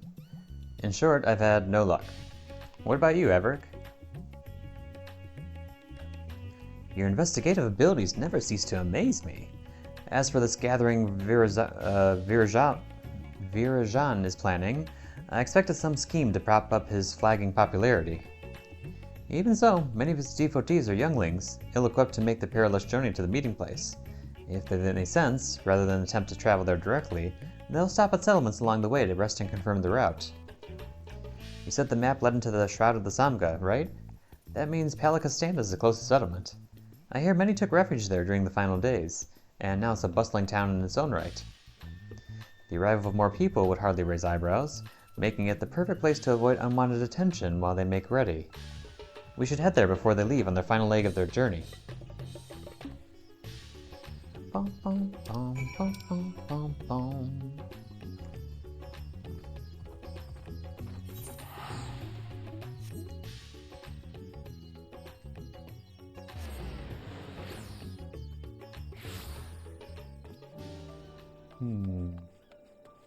Tipeke.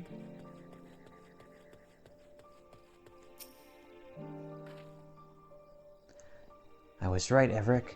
Many of the youths are carrying pieces of parchment. Those must be the letters. Yet it seems my reputation has preceded me. Our suspected followers clearly avoid me whenever I try to approach them. Still, we can use this to our advantage.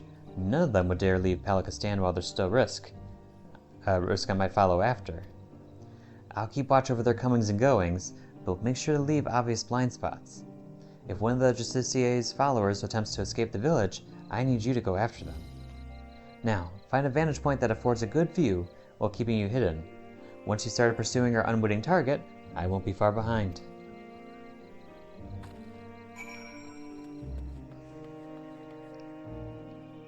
Oh, I was expecting somewhere higher up, but okay.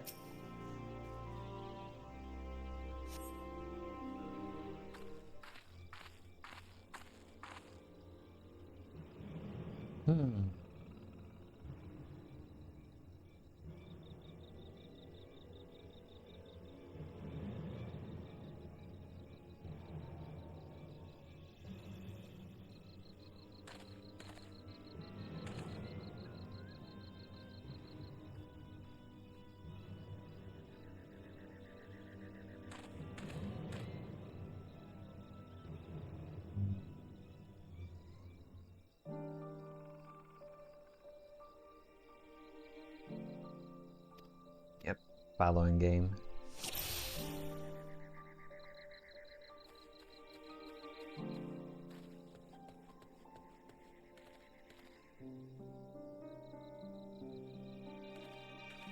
I wish they made that a little less obvious.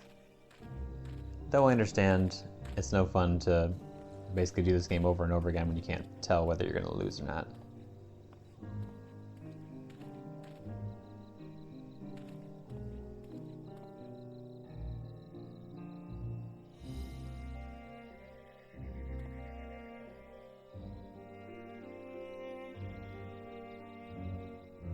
I'm in the clear. I need to hurry.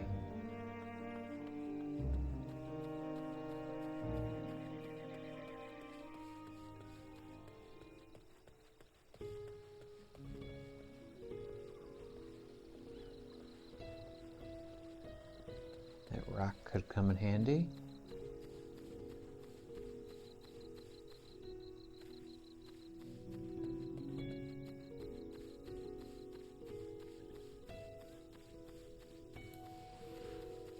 Wait, not many places to hide here.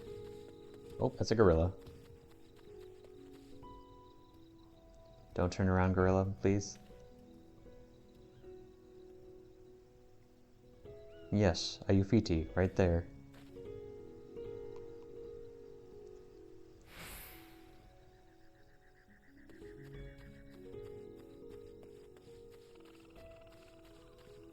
Wonder if I stand beneath this leaf, if he'd see me. Uh-oh. Oh, I'm supposed to be here.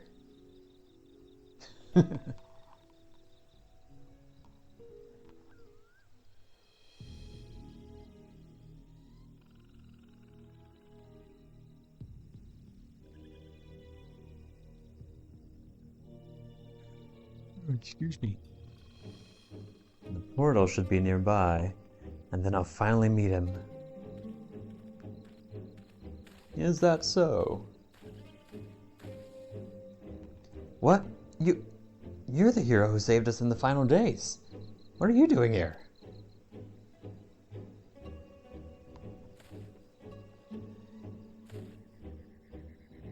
So, you're working alongside that woman I saw at the village?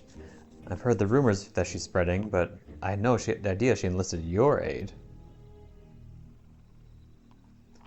The Justiciar saved me, you see. I was transporting goods for a local merchant who was just too miserly to even hire a proper escort. A ferocious creature ambushed me, but my savior appeared from nowhere and saw off the beast. I owe him my life. That's why I came here, to see if there's any truth to the rumors. But now I understand I'm in over my head. I'm going back home. Here, you can have the map. I trust you to take the measure of the Justiciar, and to share the truth with us all.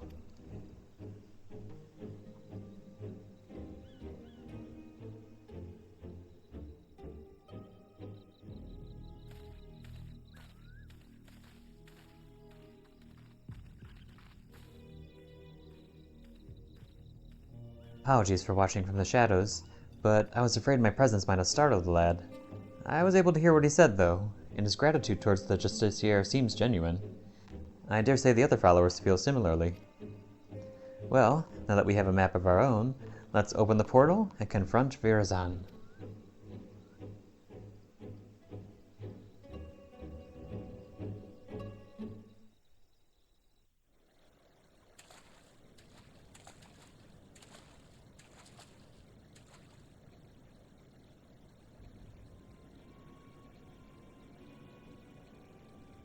Uh-oh. Fallen rocks?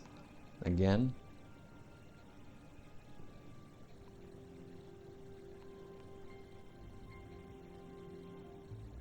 Big rocks. He's gotten better.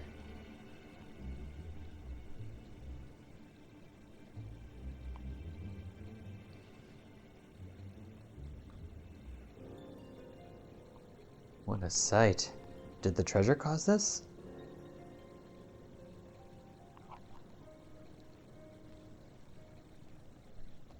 Is this your villain arc, Justiciar?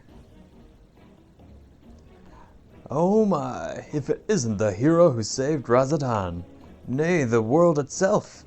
I never expected someone so vaunted to attend my audience, but I am honored nonetheless.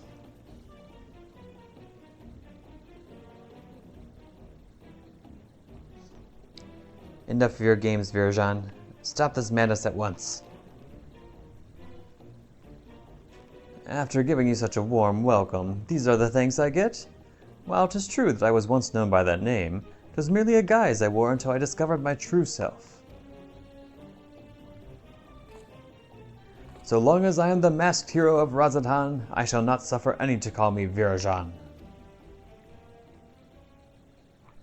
But that is your name, isn't it?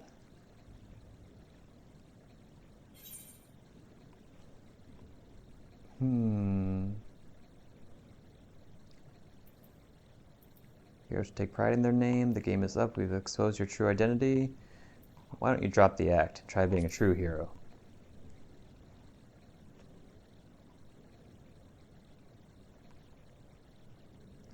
A true hero, you say?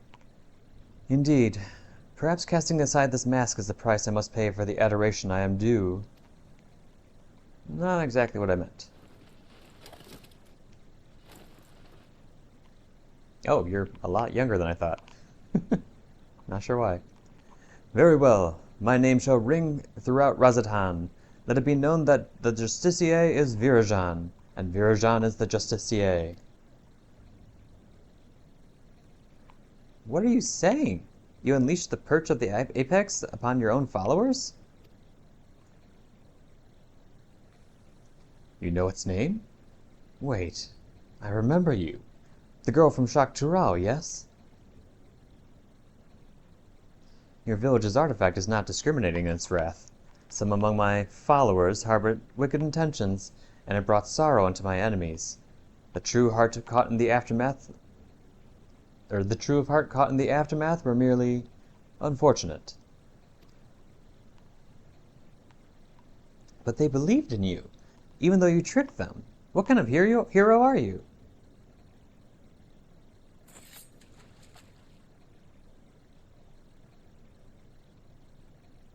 You too would oppose me? I had thought that as fellow saviors we might find some common ground. Yet it would seem that we are destined to walk different paths.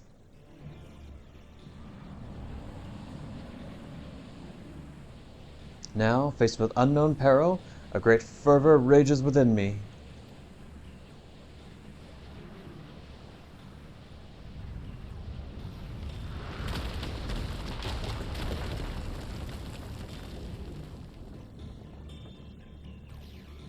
However, here is not where we shall match wits. No, a more fitting battleground is in order. We shall meet again soon, you have my word.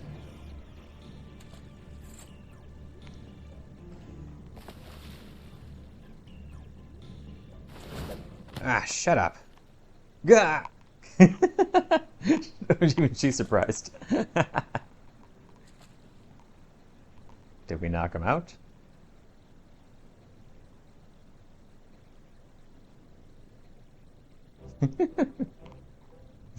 That's pretty funny. So, can you tell us what happened here?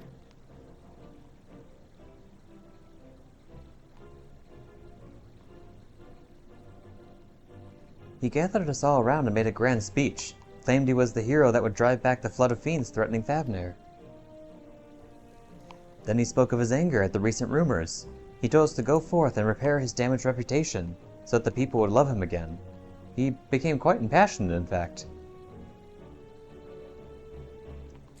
As for us two, we were here to teach him a lesson, biding our time until his back was turned. But we couldn't stomach his self-righteous drivel any longer.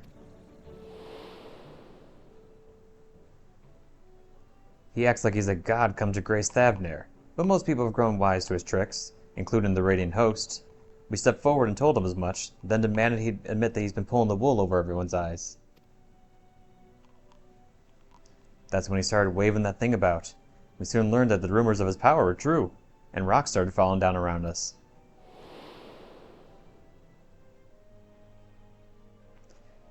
Even us true believers were not spared. There was nowhere to run. The Justiciar said such power cannot be fettered, and that sacrifices are unavoidable. And all the while, he was laughing. We pleaded with him for mercy, but that just made him angrier. He flourished the object again, and yet more rocks assailed us. It was horrible. Stones big and small raining down endlessly. Until you two appeared, that is. Thank you for telling us what happened. I only wish we could have arrived sooner. Now, just to set things straight, it was you two that brandished your weapons first, yes? Well, I won't deny that, but we were only trying to bring the truth of his misdeeds to light. Though we might have had some personal scores to settle on top of that. Before I left Palakistan, I asked the Radiant Host there to look out for anyone returning from the wilderness. I suggest you head there and seek their aid. While you're there, share with them what you just told me. And as for the pair of you, don't even think about running away, or you have us to deal with. Yo.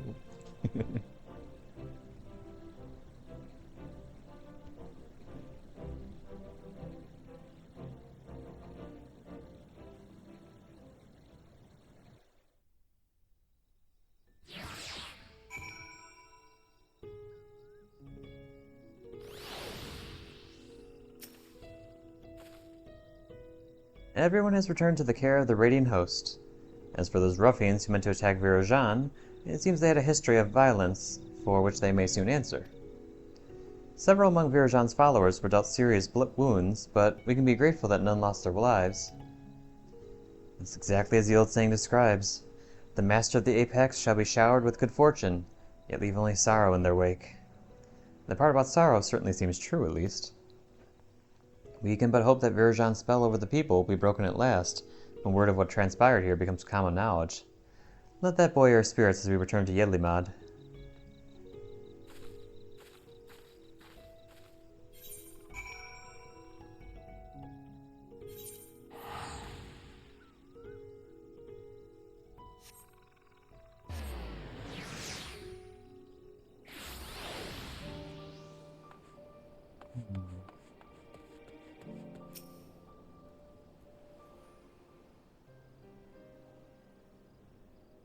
Well, that was certainly an ordeal.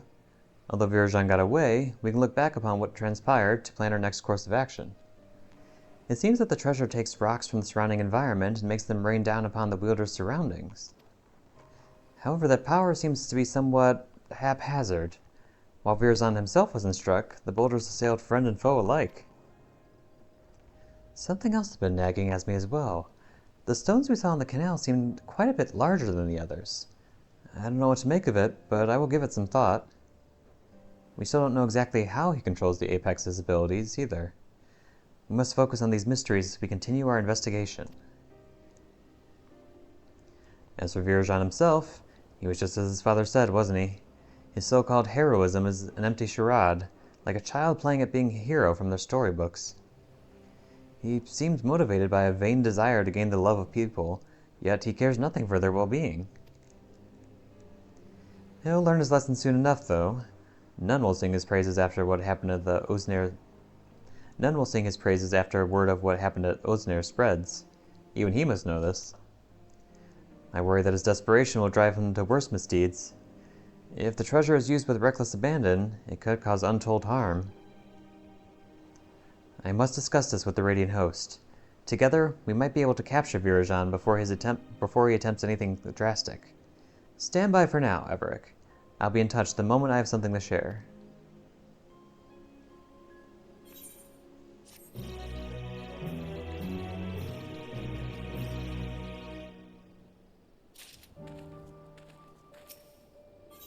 Which is now. Behind the helm, Tepeke wishes to share the contents of a recent delivery with you. It seems Virojan has been laying low since our last encounter. I'm sad to say, however, that my investigations have uncovered little. But still, there's cause to celebrate, for I received a letter from my mother with good tidings. My father has finally awakened after the grievous wound dealt to him by Virojan. He's well enough to travel to Tuliyola, in fact, and may have already arrived. Of course, I'd love nothing more than to go to him, but I pledged not to return until I had the perch of the Apex in hand. Besides, I'm soon to depart with the Radiant Host to try and sniff out Virojan's whereabouts before he acts out of desperation. That's why I ask you to go in my stead. As the treasure's guardian, no one living is more knowledgeable about its history than he. If you share with him all that's transpired since we began our search, he may be able to point out something that we missed. I know it's a lot to ask, Everick, but the safety of Thavner depends on it. And please, give my family my regards. My mother should be able to tell you where in Tuliyola my father... Let's try it again. My mother should be able to tell you where in Tuliyola my father is staying. Once you're finished, let us meet in the Aetherite Plaza in Razadhan to share what we learned.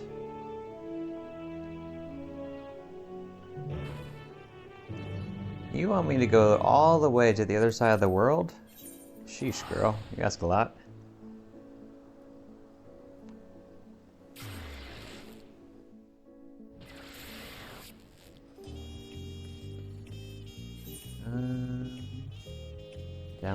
Okay. This is kind of unusual. This is the first time that we've been asked to go back to Tuliyollao for one of the role quests. I kind of like though that they're all different. In Ishgard we stayed at mostly the same spot, but a couple of these other quests we jumped from place to place. Suhi. Oh, you do look like your daughter. Oh, if it is Navrik. But I don't see Tepeke with you. Did you come alone?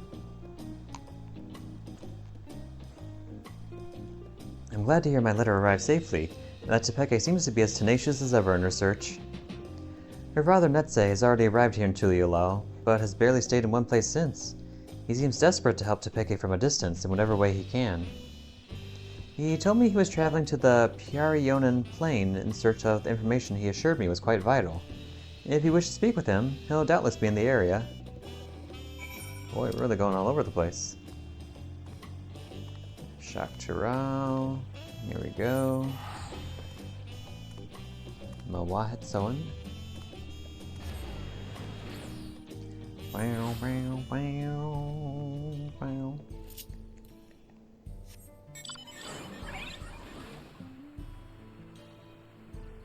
The dome is still up.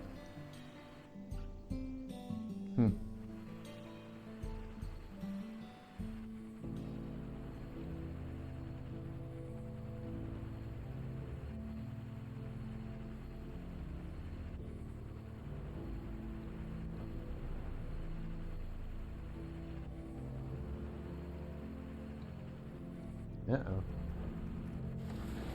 What is that? Never seen one of those out here before. It's kind of creepy. Very creepy. Well, let's do something about that. Otsohi Huete.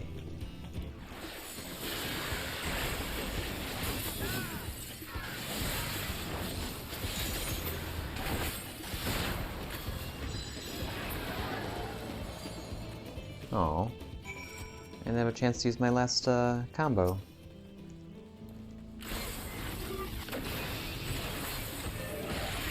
Refulgence.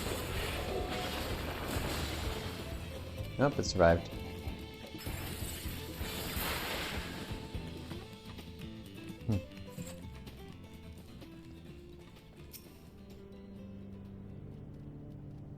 You alright, man?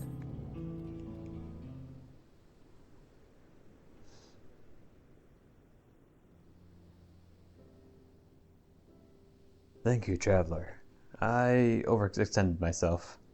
I've but recently recovered from a severe injury, and was a fool to confront such a beast alone.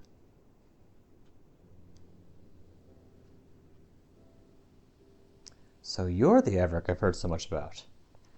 I owe you many thanks for all you've done to recover the perch of the Apex. News of your progress in Thapnir is most heartening. Despite my position as its guardian, I never knew it could rain down stones from the heavens. Since arriving in Tuliyollao, I've done what I could to shed light upon the Tural Vidral sealed within the treasure. After the nations of Tural were unified, some left our village to build new homes in the city. I sought them out to see if they know anything of use. Unfortunately, none could offer insight into the treasure's magics, but one of them told me that owls lurked around this place.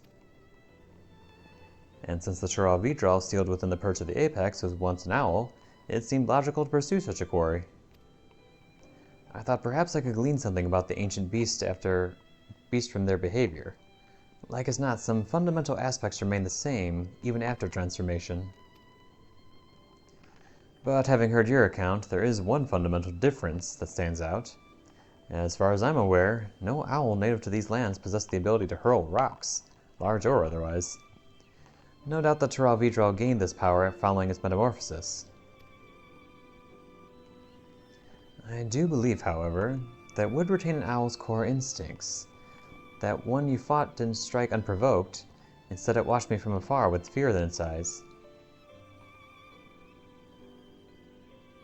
Well, that's not very nice. Why'd you fight it then? While this is normal behavior for most animals, I was surprised by how suddenly it descended upon me the moment I started approaching. Oh, okay, you just approached it.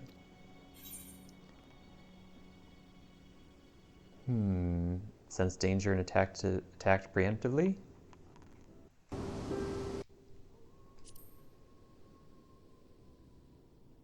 Creepy owl howl in the background. I had the same thought. The owl sensed the threat and chose to confront it rather than run from it. And the same impulse may have driven the Tiravitrol. Indeed, that correlates with something I heard from one of my countrymen who had relocated to Tuliolal. He spoke of a continuation to the tales passed down from the elders. No hunter's arrow could fell the apex. It was struck down in a storm of its own wrath, made wild by a heart affright. Thus it was sealed away at last.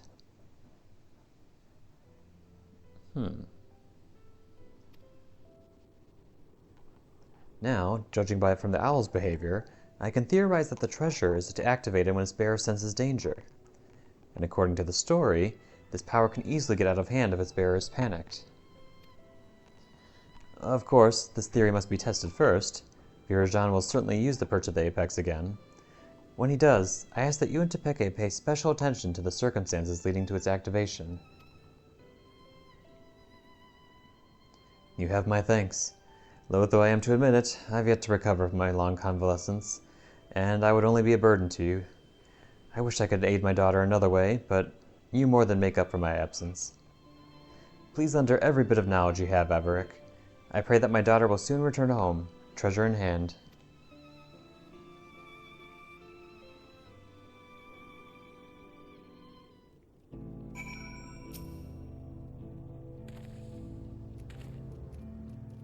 Pray return to Tepeke, and give her my regards. I only hope that an old man's wild theory can help you in your quest.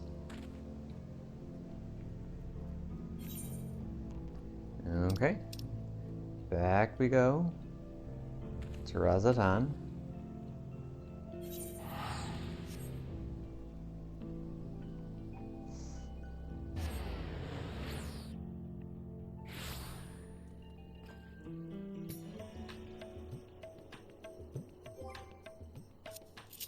Second. Alright, I spent several million on my bike. I was like, didn't I have more money before?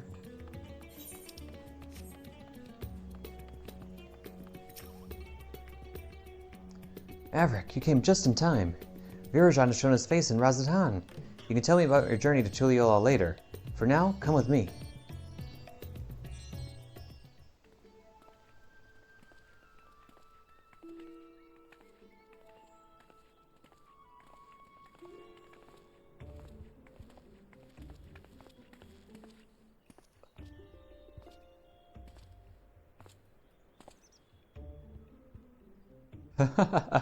Are you surprised?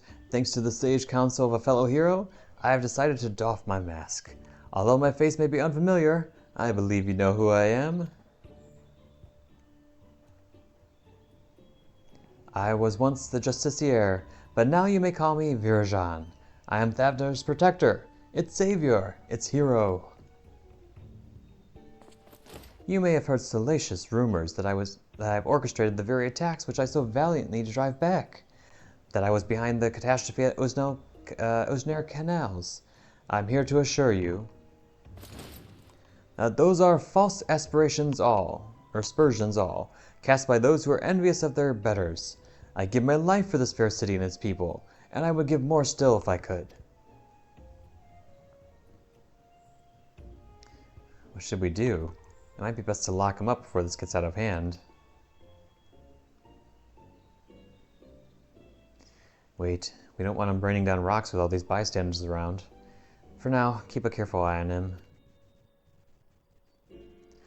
All I ask for is your respect, your adoration, a dream held by all but realized only by the few. And I would be one of those few.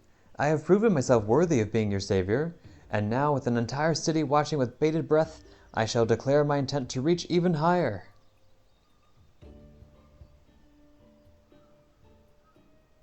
Yes, for I can protect you all the better as your ruler. Oh boy.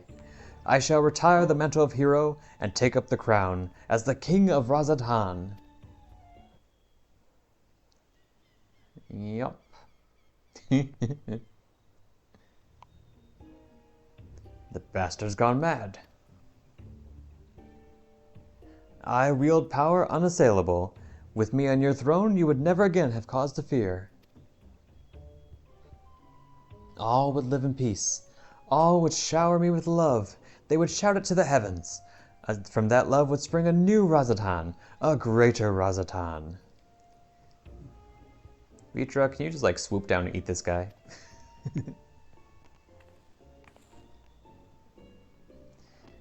Enough of your lies, Virajan. The power you wield protects none but yourself. To everyone else it brings only ruin.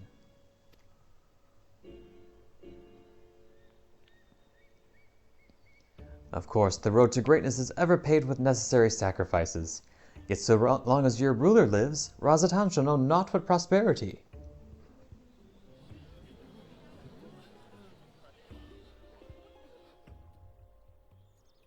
You think you're better than Master Vitra? He bore the city and its people on his back, while you look fit to collapse under the weight of your own armor. You're no leader. You're a damn joke. Does this man speak for you all? Is there not one among you who would follow me into a brighter future? I am but nothing if not magnanimous. Until you find the wisdom to accept me as ruler, I shall continue to stand vigilant as your eternal shield. Stop this, Virajan. You're only making it worse for yourself.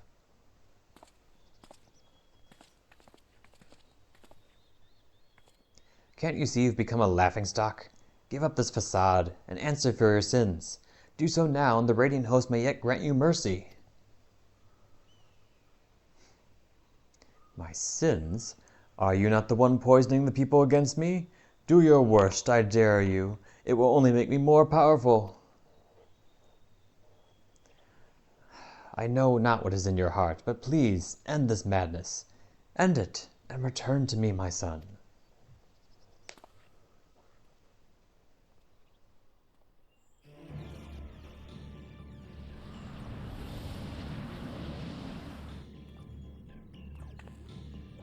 Look any closer. You two, why are you...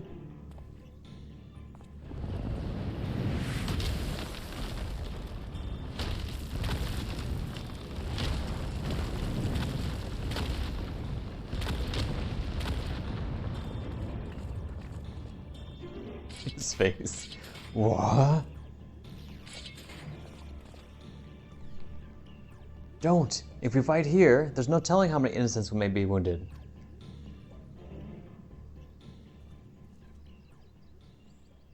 Pathetic, as ever. I tire of this farce. I have declared my intent to be king of Razatan. As for you two, this is no place for a battle between heroes. We shall meet again, mark my words, and then we shall decide who is the mightier.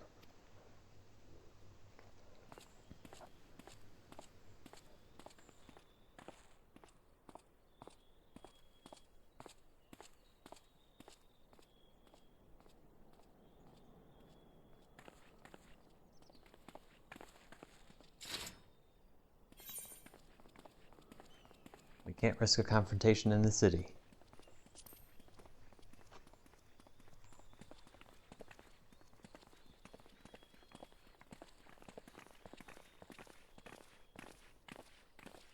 You're right, of course.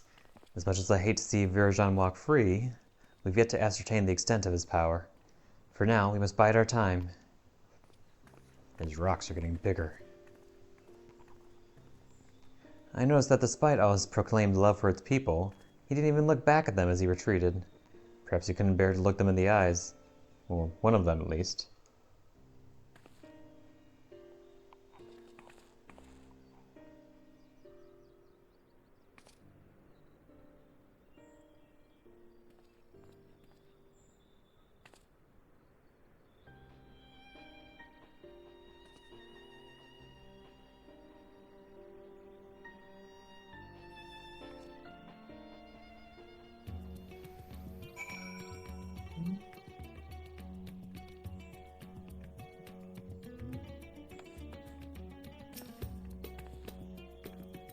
Just had a thought. We should speak with Virajan's father, Everic. That was a disaster. Virajan is truly lost. At the very least, he's committed himself to fomenting unrest within Rezatan. And although he's my son, I can't condone his actions. His words are grand but empty, and that ridiculous armor is nothing more than gaudy decoration. He's truly the embodiment of false heroism. And what's more, this latest debacle has surely made him a criminal in the eyes of the Radiant Host. All I can do now is beg them to grant my son some small degree of clemency. Before you go, may I ask you something? After Virajan called down the rocks, did you see his expression? I thought it peculiar, but I'm curious as to what his father saw in that face. Aye, it was a familiar look. When I used to scold him for losing himself in his make-believe, he would get the same cast in his eyes. A look of petulant rage, as if he resented me for pulling him out of his reverie and into harsh reality. He hasn't changed. Apologies, I must go.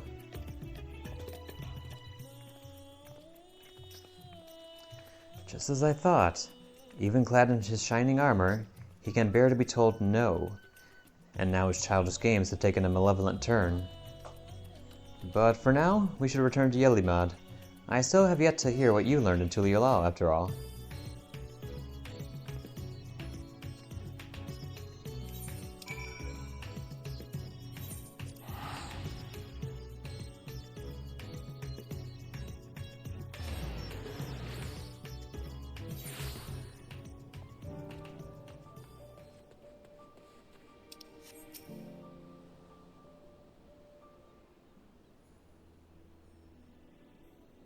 Now that we have some room to breathe, I'd like to hear about your journey to Tural.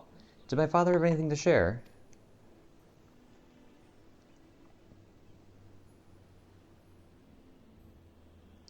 I'm heartened to know he's well enough to go chasing after owls and such, though I wish he'd take more care.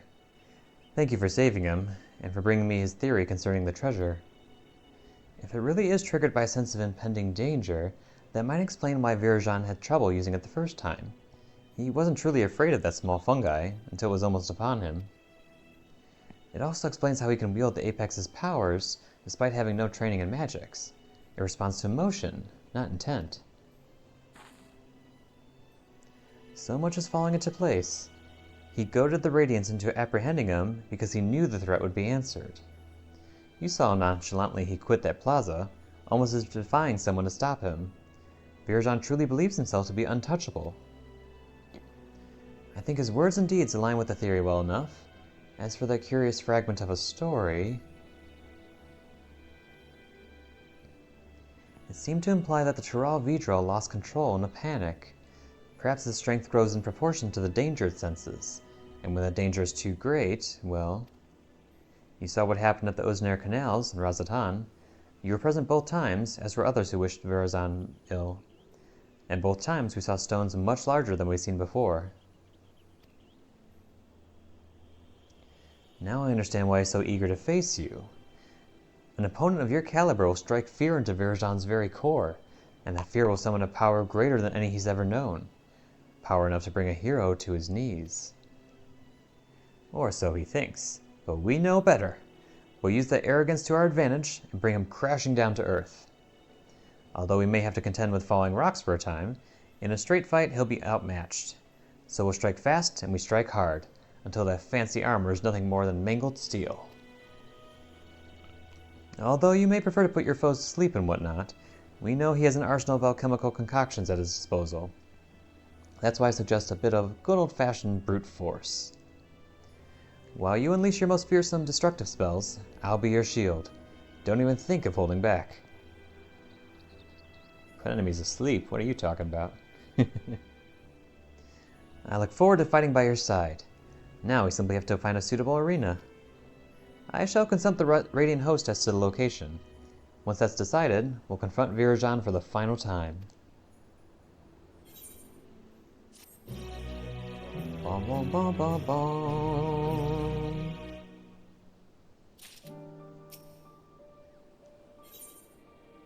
Heroes and Pretenders. Topeka is ready to tear down a false hero.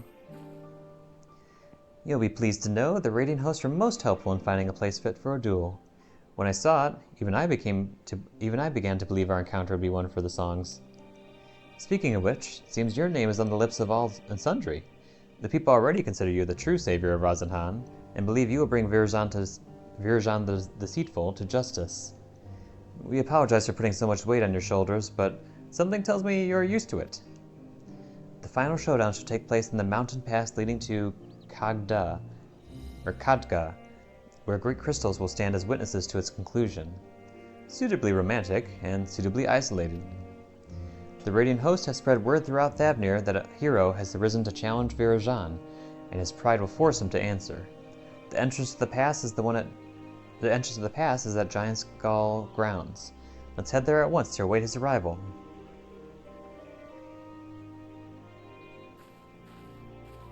Oh.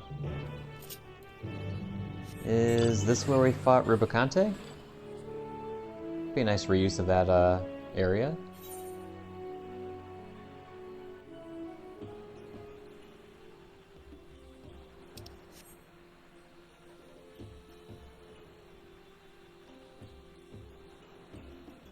Oh, that's a tree.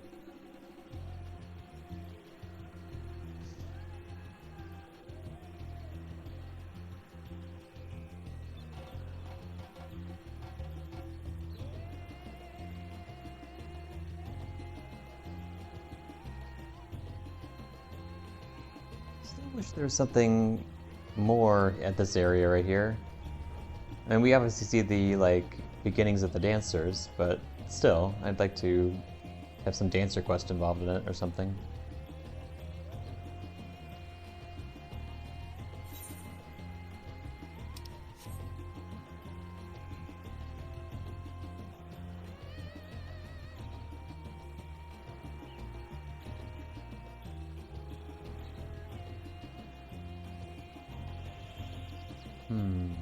Down here? Oh, nope, up here.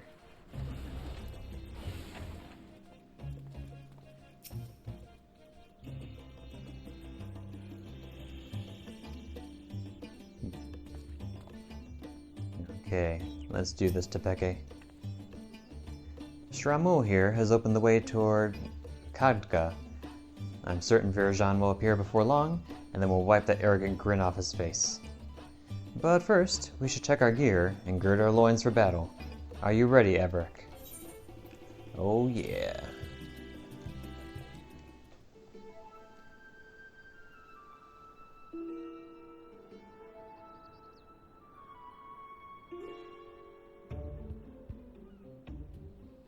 There he is.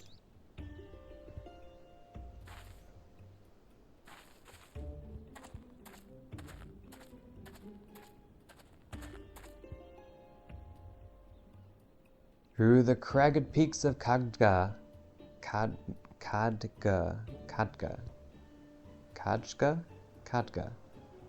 whatever.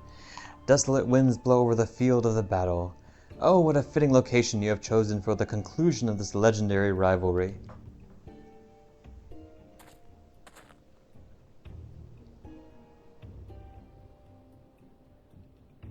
Wonder what the percentage of, or what the chances are that crystals are going to fall on us today. I was right not to face you before. In environs unsuited to a struggle between titans. Now my patience has been rewarded, and my heart races in anticipation.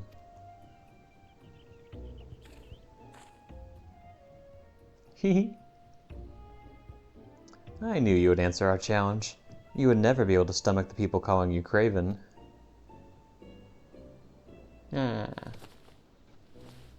Such boldness in the face of impending doom. Have you not realized by now that so long as I wield the perch of the apex, I am invincible? We'll soon put that to the test. You rely on too much upon stolen power. It deludes you. You claim to be a savior to the people, but they have seen through your lies. Even your own father can scarcely bear to look at you. You're nothing but a small, small man hiding within the hollow facade of a hero. And today, we tear that facade down. Will you now? You may have the medal, but have you the puissance to claim the mantle of hero? My mantle?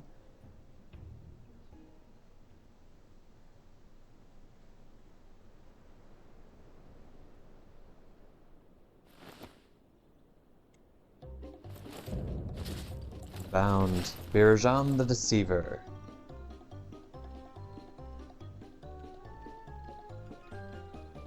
The time for words is past. Follow my lead.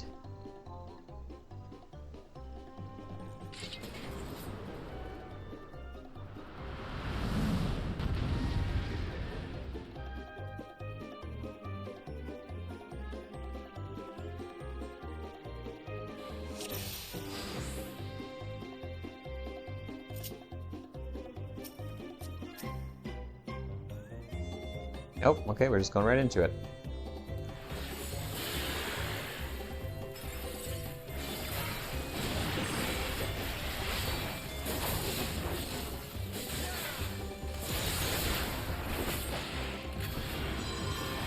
Perch at the apex, here it comes.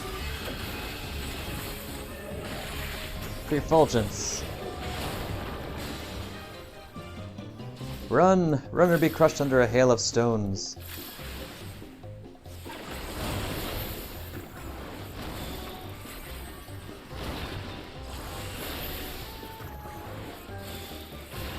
Impressive footwork, but all legs must tire in time.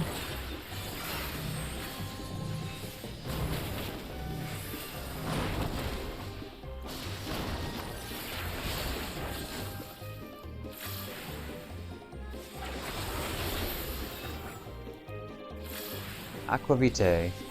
You're as fierce as they say, yet I wield potions concocted by Thavner's finest alchemists. Oh, that's annoying. You have done well, but your fight ends here. My alchemical minions should be your downfall. Oh, hello there. Good timing. Uh-oh. Bubble time.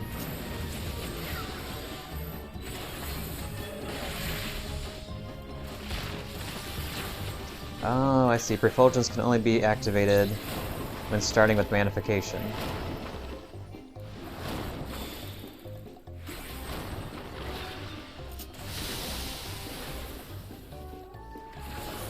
Oops, wrong button.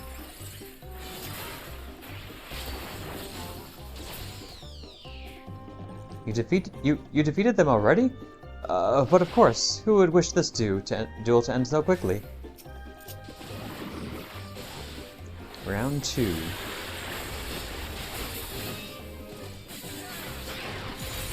Don't you ever shut up? Oh. What happened? Whoa, what? My armor! My armor! The artifact! I've never seen it shine so! Refulgence! Uh-oh. It's a big one! Ha ha ha! Such power as I've never witnessed before! The apex roars with untold fury! Uh-oh.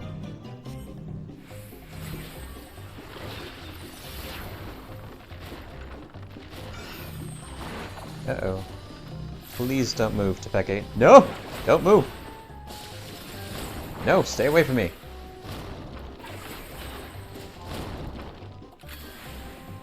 Why won't you fall?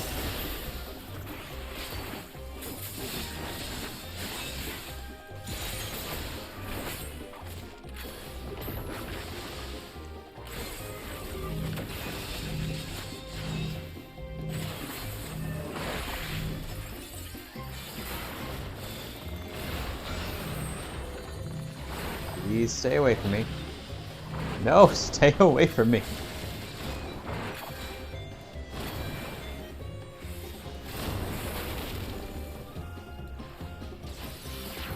This cannot be. I am meant to be a king. I will not fall ere I ascend the throne. And then back he goes again. Uh-oh. Okay, good, we split up.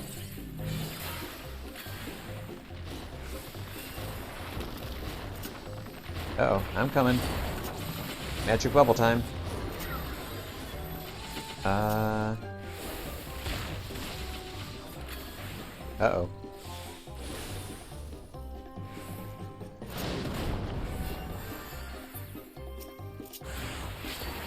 Uh-oh, even more. That's right, come over here. Oh, Nelly.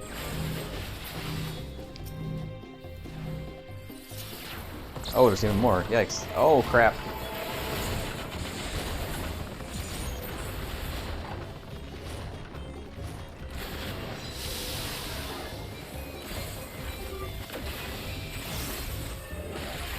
And Prefulgence. We both suffer grievous wounds. Perhaps we should consider this a draw? You've lost, Varajan. Lay down your weapon. Yeah. Did you take off all his clothes? Is he into the small things now? I'm utterly defenseless. This rotten piece of wood was supposed to make me invincible. Uh-oh. I can't move the artifact, it's... Uh-oh. Oh. Let's catch some... Oh dear. It's out of control.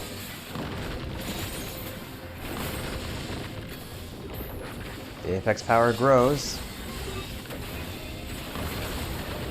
Uh-oh.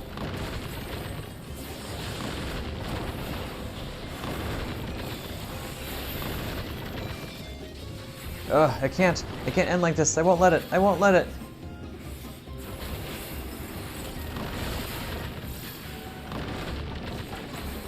But I am a hero.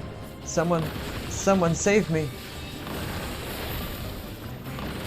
We're working on it.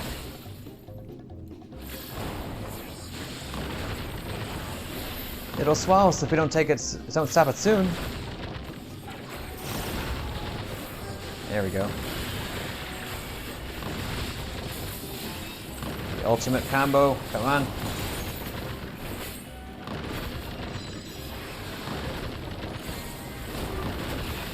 Resolution. Oh. And he's dead. Oh, I didn't get to use Prefulgence. Oh well. Boom, boom, boom, boom, boom, boom, boom, boom, boom.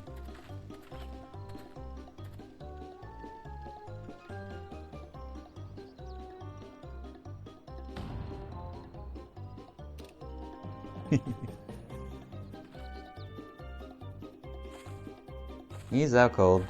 Now to take back the treasure.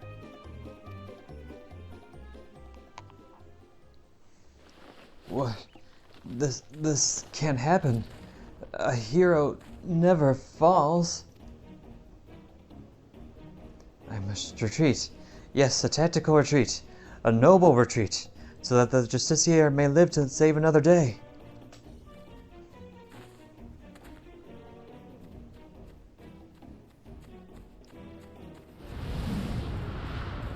Is it a meteor? No, just a regular rock.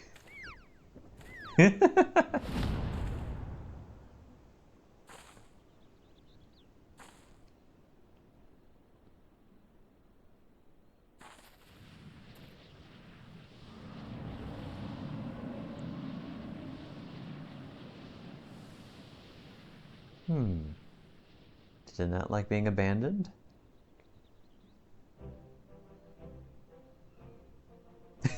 My face. I suppose the apex wasn't finished yet? And it seems that Virajan, in his cowardly haste, neglected to look skyward. Was it an unfortunate accident?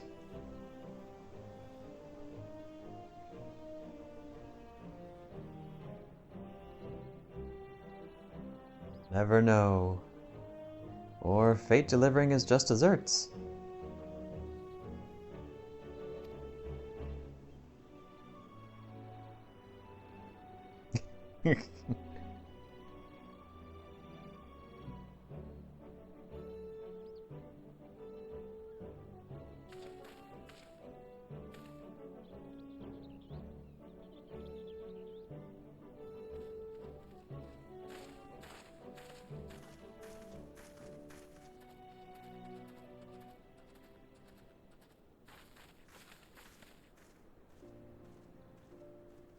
He claimed to be Razadhan's savior, yet he sowed only discontent among his people.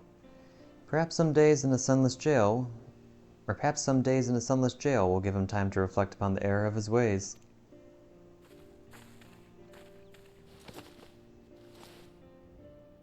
And now, I've finally recovered the perch of the apex. Thank you for coming this far with me, Everick.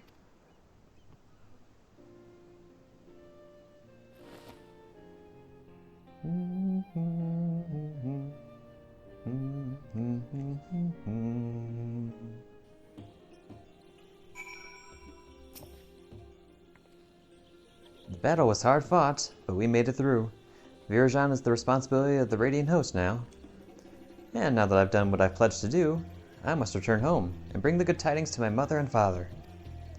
Yet before doing so, there are many others I must thank. In the meantime, can I count on you to meet my family in Tuliolal for one final farewell? My parents will surely be glad to see you again.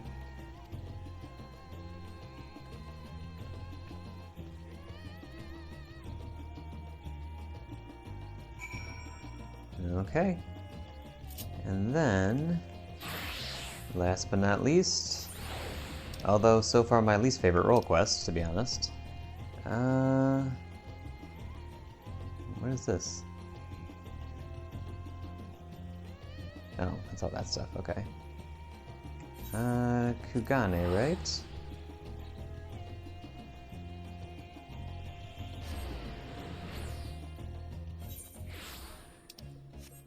Yep, and yep, right up here. Now I think I went further with this one compared to others, right?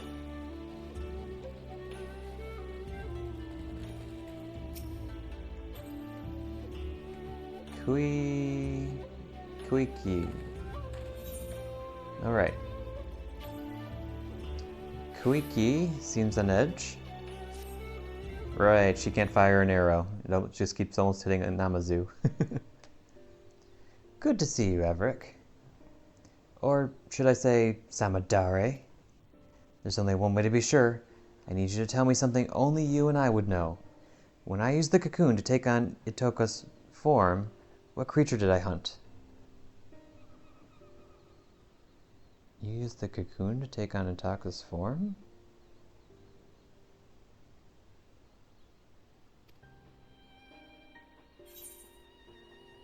You never told me that.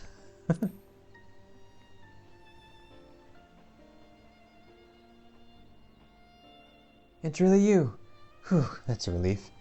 Indeed, I never told you that my arrow struck a great wild boar, a prize for any hunter. Samadari is the only one who ever saw it. Ah. Sorry for doubting you, but I could think of no better way to expose him if he'd attempted to impersonate you again. I have to remain vigilant after all, even though no news of his plots has reached me of late. From here to Yansha, people are on alert for a many-faced agitator within their midst, and not even a stray cat is beyond scrutiny. While Samadari can no longer act so brazenly, I'm afraid this means his trail has gone cold. We also have another problem. When he pushed me into the Ruby Sea, the remedy I carried was soaked in salt water.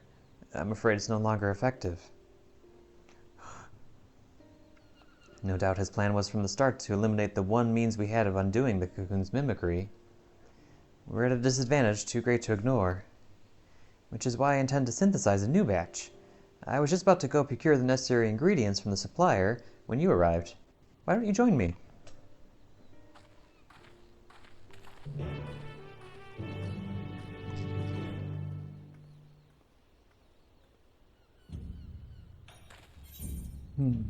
Oh boy. I forgot that I left so many quests unfinished here. Not even unfinished, just like not even started. I was rushing through Stormblood though.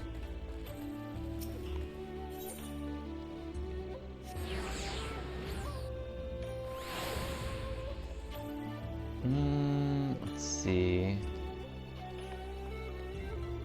Back here? Nope. Oh, here we go.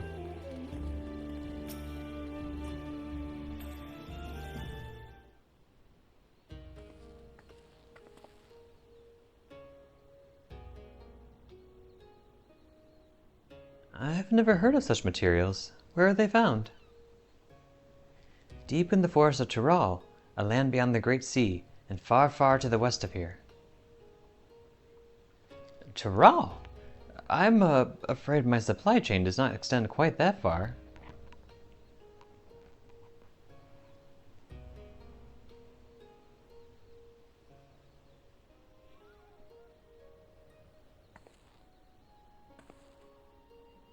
I feared as much. It doesn't help that the materials can only be harvested when the season is right. Even if I were to return home now, I doubt I could find what we need. We've no choice but to give up on the remedy. I'm sorry. Now we're at the mercy of Samadarai's cunning. Hello there. Tell me, have you any salves that might ease my aching back?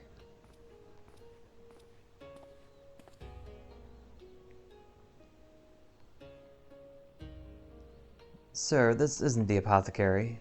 Where are your spectacles? Oh yes, how could I forget?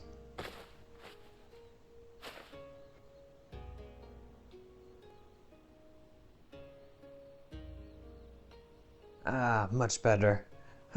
Sometimes I forget that I'm as blind as a bat without these.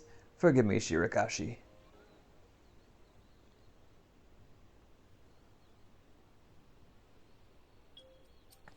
Excuse me, but do those bits of glass covering your eyes help you see better? Well, yes. Are you unfamiliar with spectacles? I've seen folk wearing them before, but I always thought they were decorative, like my choker. Tell me, where can I procure a pair of my own? Is she just blind as a bat because her eyes are bad? Oh, that's kind of precious now. I just assumed she was just really not skilled. Yamabuki is your man. He has a breadth of artisan contacts who will ensure you receive a... Oh, lights turned on. Receive a pair fine-tuned to your specifications. You'll find a shop on this very street. I'll look for him. Thank you.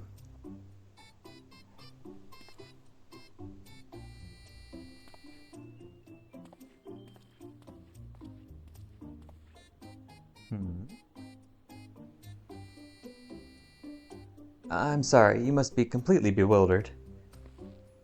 I thought a failure of a hunter like me would never be able to aid you in battle, but I've just come to realize there's hope yet. But let's not crowd the stall any longer. Care to join me over there?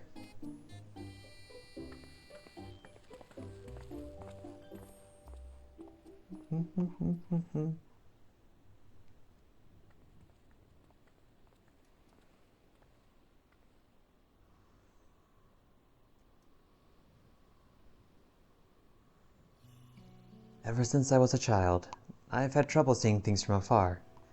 That's why my aim with the bow is so poor. I'm not fit to be a hunter. Never was. It's only natural that chores like washing sheets and preparing meals fell to me. But I've always yearned to do more. To be more. I looked up to Otaka ever since I can remember. No matter how hard I tried, I simply couldn't give up on my dream. I had to be just like her. So I begged her to teach me everything she knew, from the basics of drawing a bow to precise aiming techniques that few hunters use. Yet despite all her efforts, my sight failed me where it counted most. All my life I thought this was simply how nature intended for me to be. I was content to accept my lot. But now that I know spectacles may improve my eyesight, I feel hope.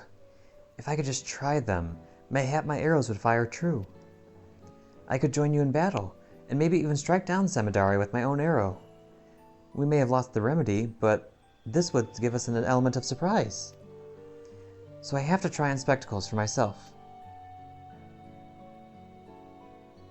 Alright, let's go meet this Yamabuki.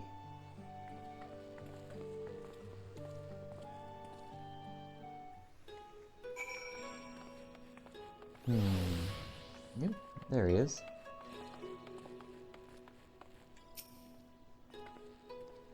I wonder what procuring a pair of spectacles entails.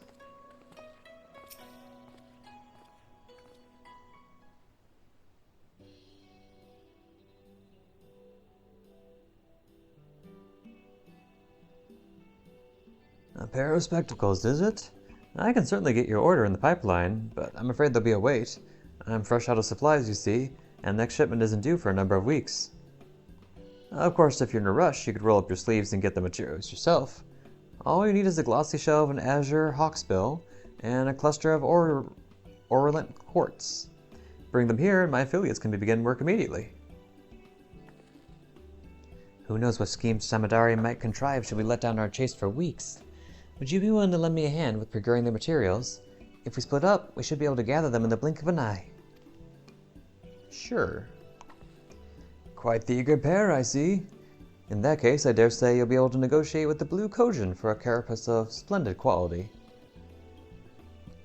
Ah, I visited Tamamizu during my investigations in the Ruby Sea. I'll handle the shell. That leaves you with the orient quartz.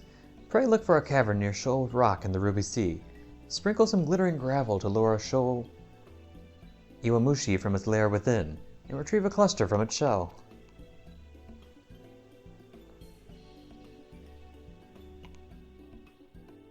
Let's meet back here when we're finished.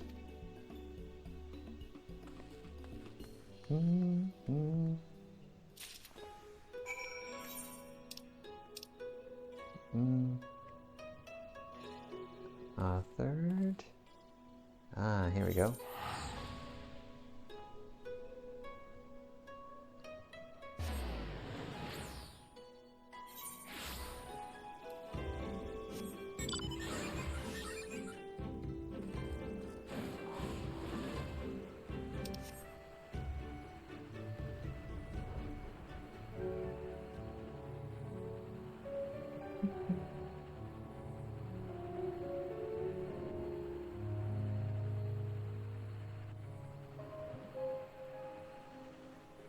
Where exactly are we going?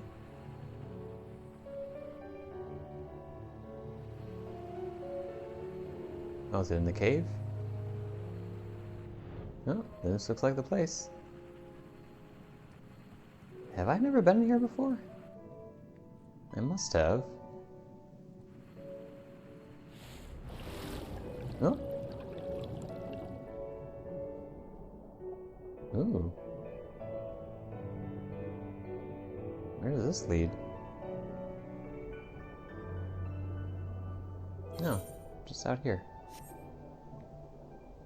Well, that's interesting.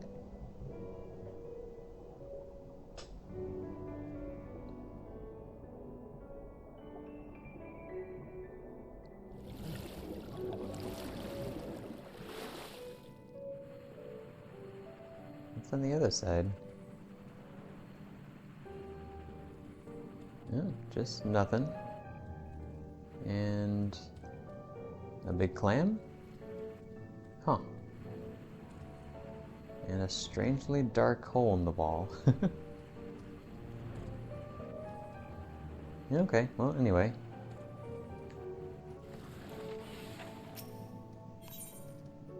Glittering gravel. Shoal Iwamoshi are reportedly attracted to anything that glitters, including this gravel. Is this a reference to Moana?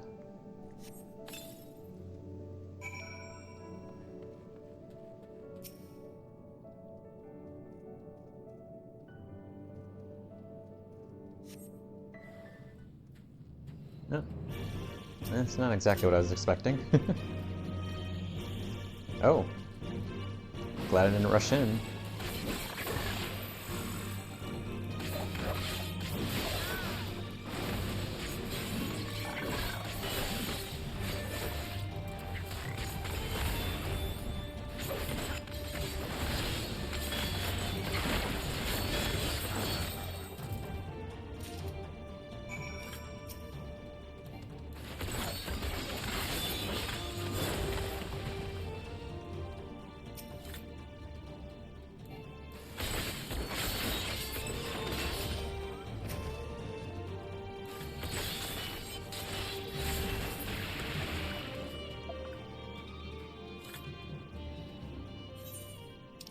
Okay, that's taken care of. Back to Kugane. Let's see here.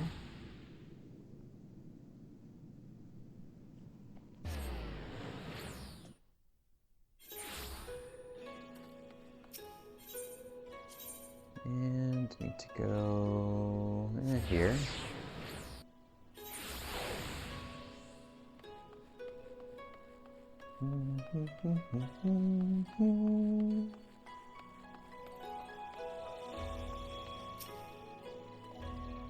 Ah, you're the first to return. I trust you have the quartz in hand. Aurulent quartz. This cluster of quartz possesses a light golden hue.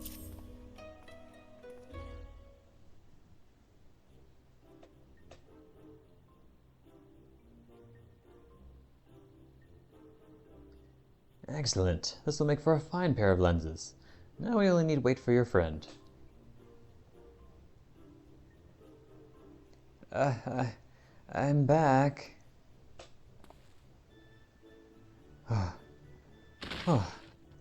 Oh dear. Good heavens, what happened to you?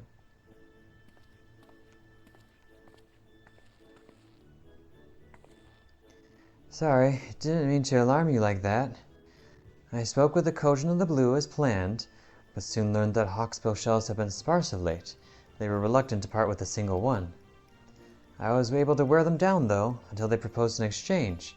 If I had dealt with the red Kojin who'd invaded their fishing grounds, they'd spare a shell. I knew my bow would be useless, so I took a leaf out of Averick's book and fought him up close and personal. As you can see, I took quite the beating. But so did they. I may be a little worse for wear, but the trouble was worth it. I have the shell as promised, and with it, your associates can get started. Indeed they can. Let us first measure your eyesight, then they can get to work.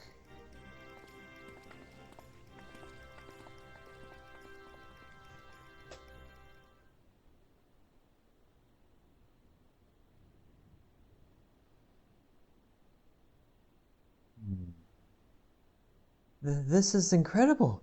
Everything is so vivid. Aw, she's got her glasses now.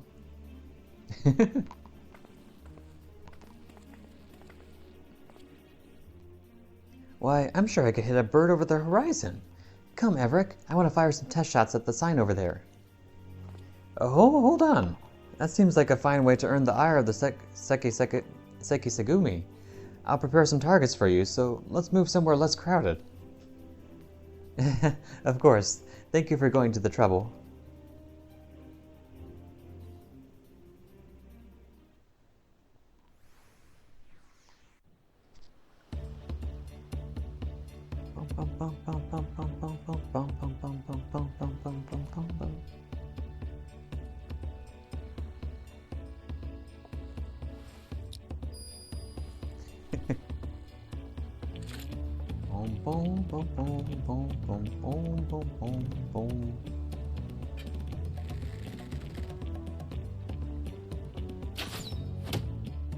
Whoa.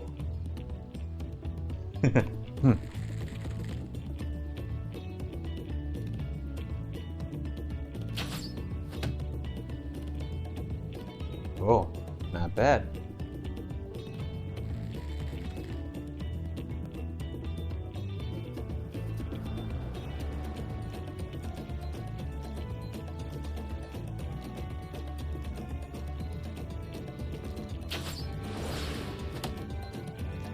Wow. We're ready.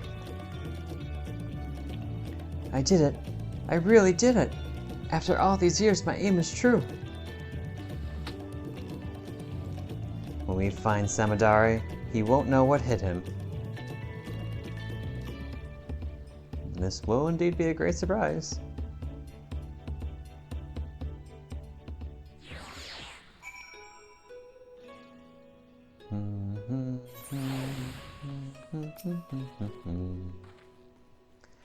I don't know if I can properly describe this feeling to you.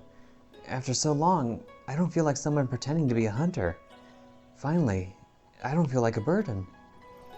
As soon as I catch even a whiff of Samadari's trail, we'll stop him for good. When that moment arrives, please lend me your strength for one last time. Together, we'll retrieve the cocoon and return it to my village.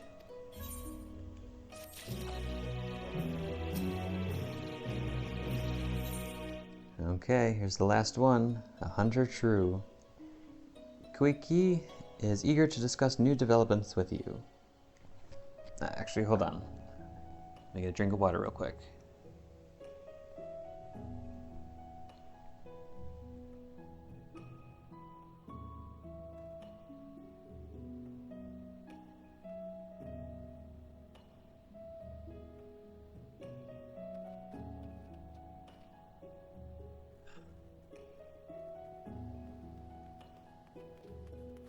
Okay, there we go.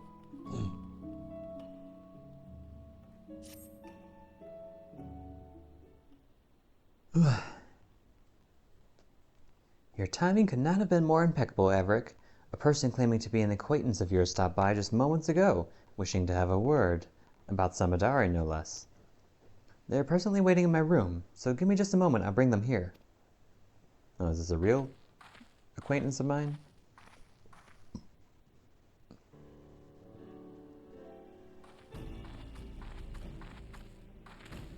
Oh! Hi, Serena. You look well, Averick. Forgive me for eschewing pleasantries, but there's an urgent matter I wish to discuss.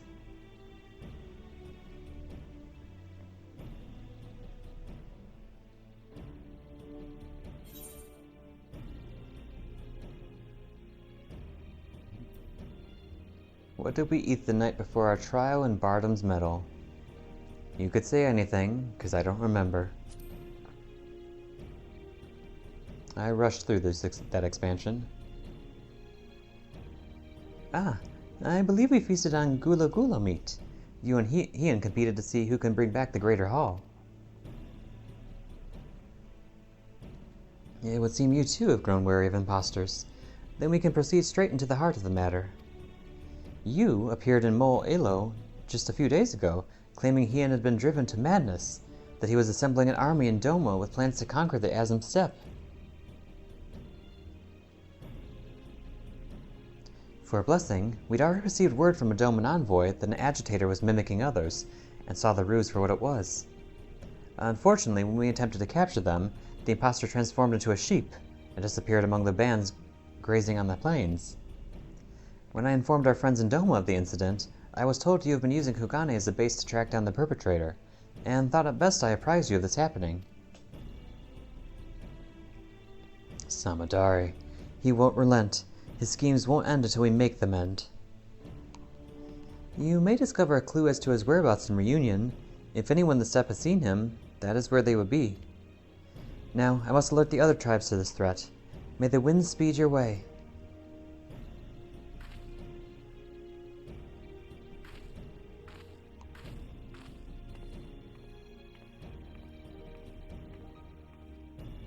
Off to the Azim Steppe, then. With any luck, someone in Reunion will have insight to offer.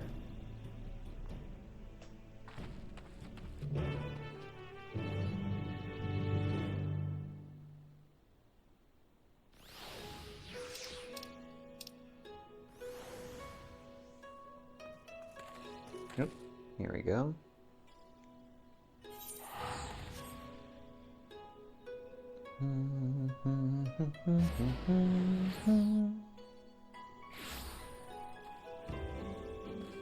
Oh, here's another area where I did none of the quests. That's odd, I feel like I did do some here. Maybe it was just the Ether quest, though, or the Ether current ones. Otokoi. Someone stirring up trouble? A quarrel among the tribes is as common as the rising sun. Not a day goes by without it. Now, if you'll excuse me, I have goods to sell. Kindly continue your inquiries elsewhere. Fine.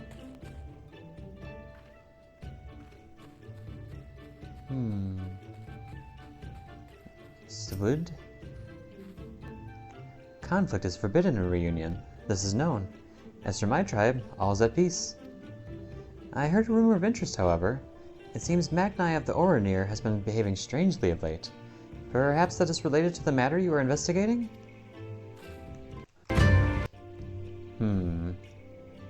Is he finding someone to be his Nama?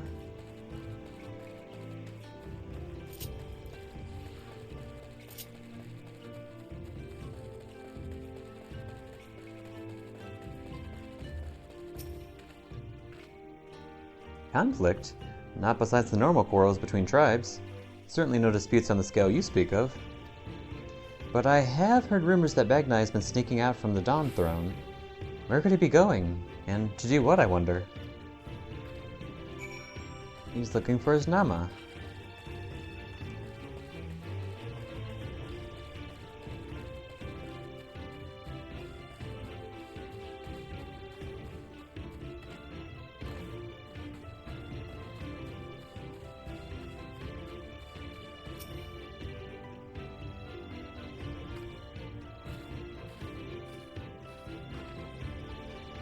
Were you able to learn anything of interest?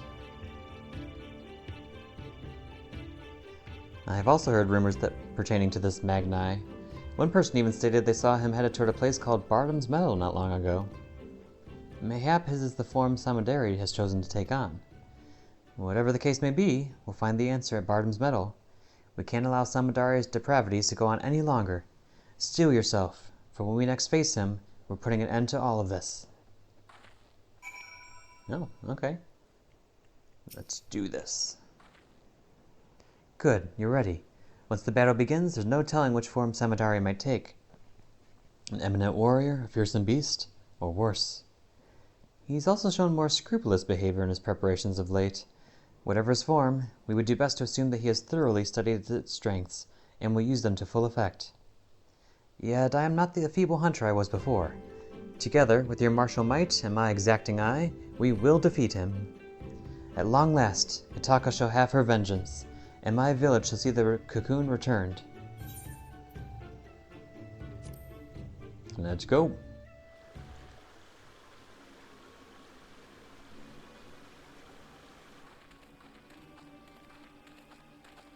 Huh? What are you two doing together? And what are you doing posing like that? And why are you blushing? My beautiful, bright sun, I would bask in your warmth till my flesh returns to the earth.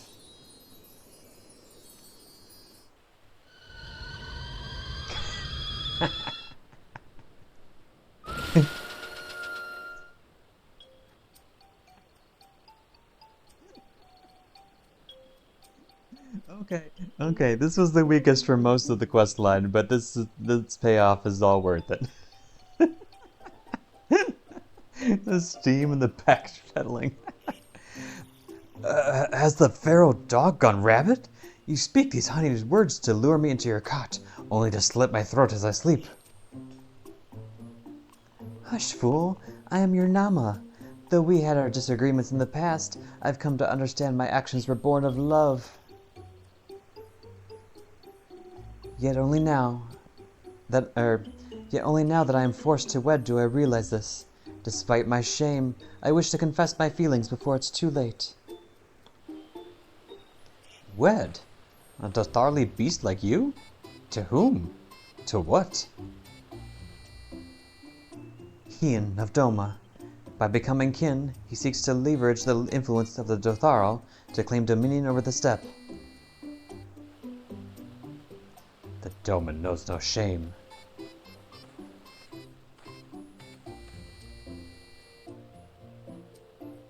Very well. I will consider your proposal. Far-fetched though it may be, I cannot overlook the possibility that you are my Nama. But first we must gather our warriors. The Doman's impudence cannot go unpunished. We march for Doma come morrow's dawn. Oh, Magnai, you're such a simpleton. You're such a simp. That is not your moon.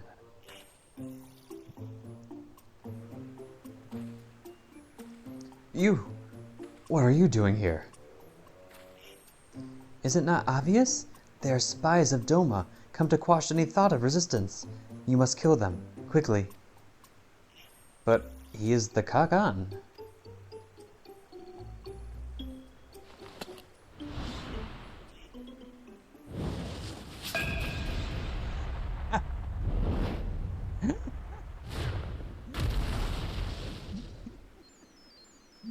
She's not even a fighter like that. She's a caster.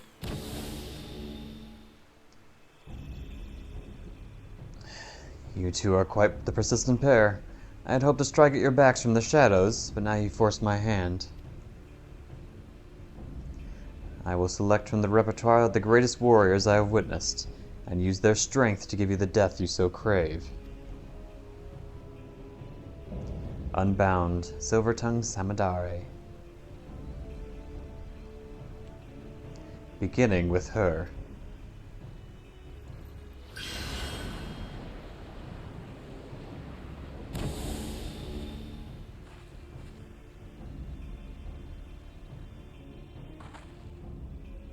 How dare you!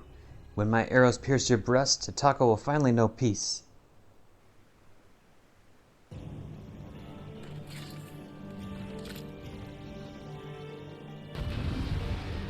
See, some of these have silly music, and some of these have really serious music.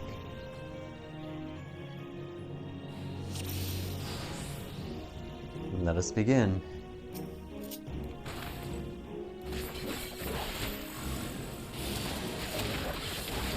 I'm taking back what you stole.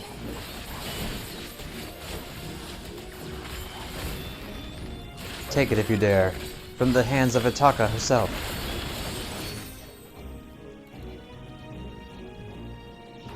Oh, wrong button.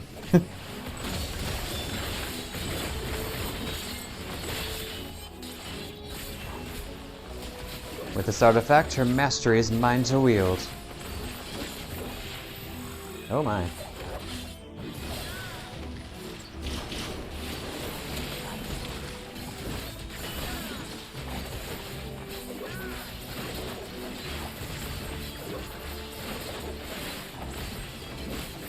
Even her command over beasts, come forth and swarm my foes.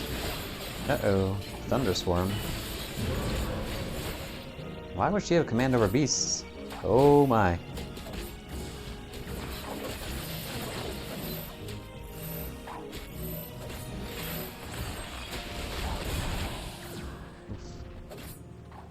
Oh, run away. There we go. Ow.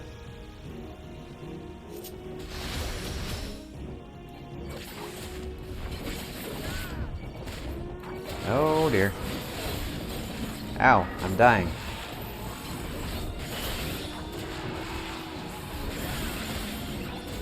There's so many, but I can bury them in a... whatever. Well, do it quickly.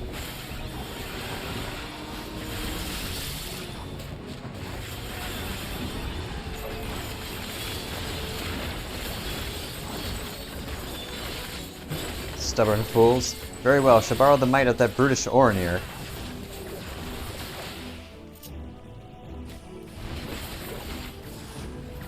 Dreamweave cocoon.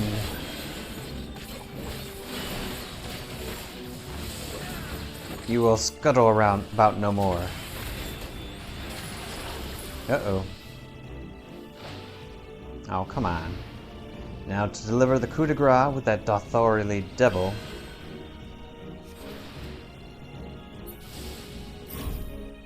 Uh-oh.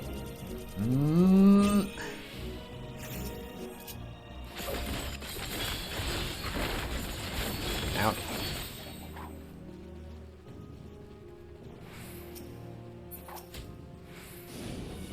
You made me waste my thing.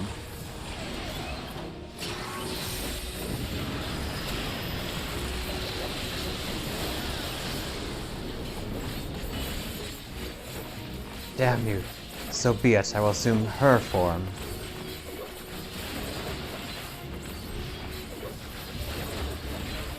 Oh, music changed. Oh. Tremble before the might of the mighty Ostus, Tamamo Gozen.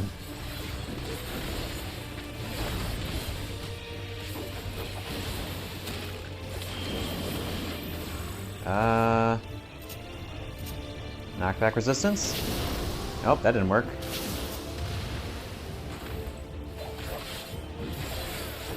Fox Flare.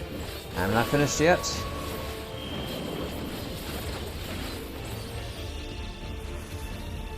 Uh-oh.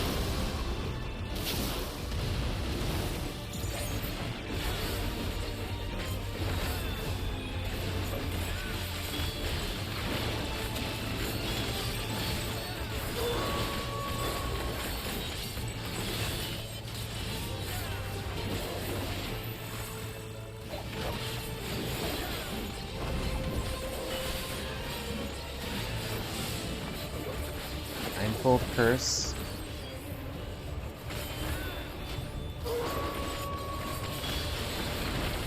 Oh. What happened? Yoki?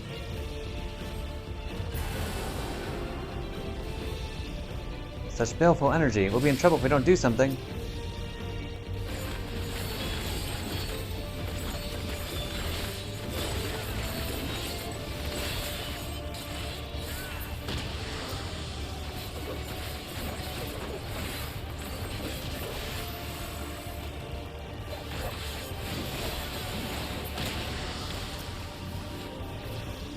Oh, there's another one. Shoot. 90-volt curse. Oh no!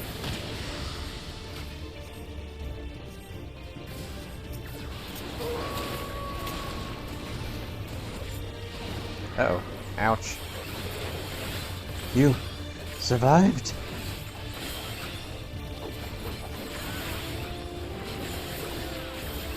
Another roar.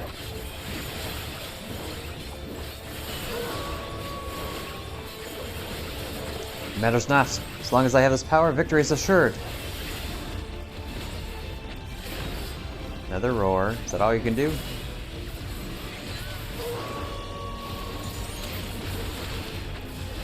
No, I will not lose to vermin like you. I think you will. Haha.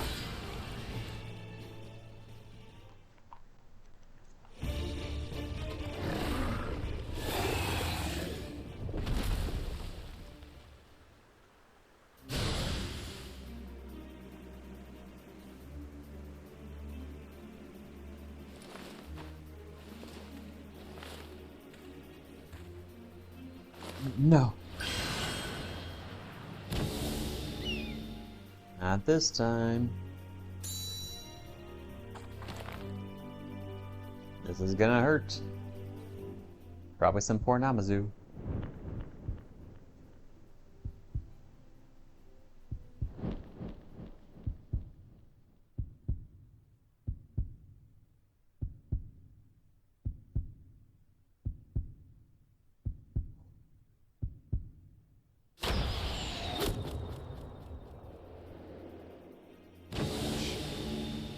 Ooh.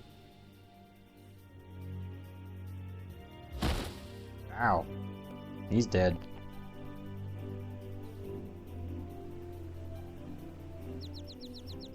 Yeah, or knocked out.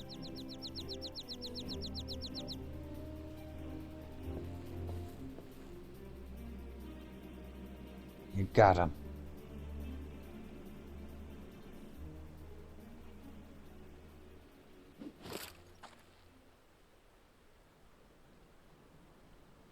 Taka is finally done.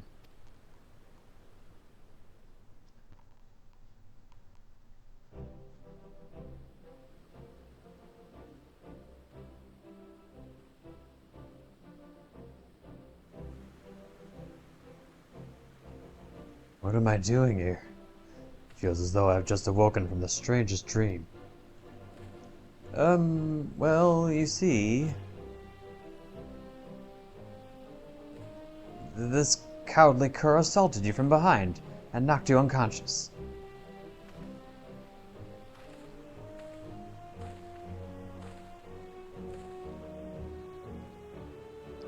You have shown the sun disgrace this day. You will feel his scorn impressed upon your flesh. You shall forget the warmth of his radiance. In the shadows you will scream, yet none will hear. Prepare yourself.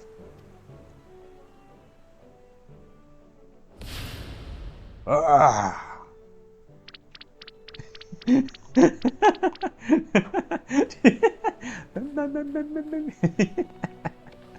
Oh, this game.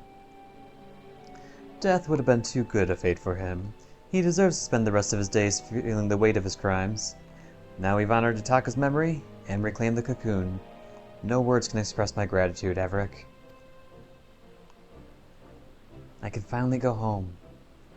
But my community waits our foremost hunter's triumphant return.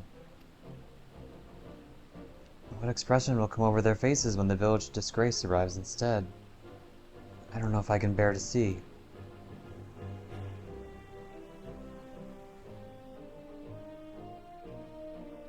Why did I smile at that?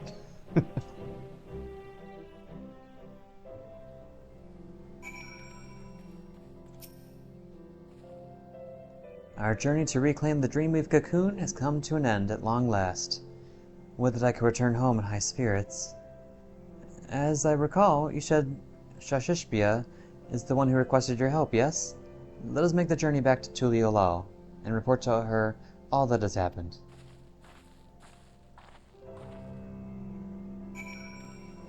Okay. Now we go turn all those in. And there might be like a combined quest at the end, though I might need to beat the game for that to happen first too. So let's return.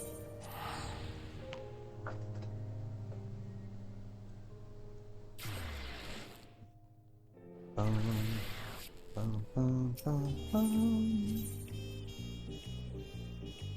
Let's see, this is closest.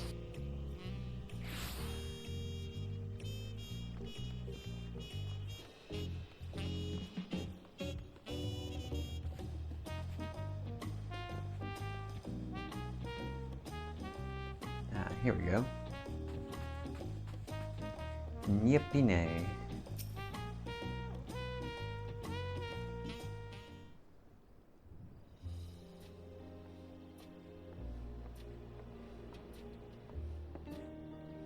Loshkana, and Avrik as well. Your combined presence here can only mean one thing. Avrik and I have brought the Heartsting home. So you have, so you have. I regret that I could not assist you, but I am relieved that all is well. Words cannot express my gratitude to you both. Taking back the Heartsting was no easy task, but I learned a great deal on my journey to Eorzea.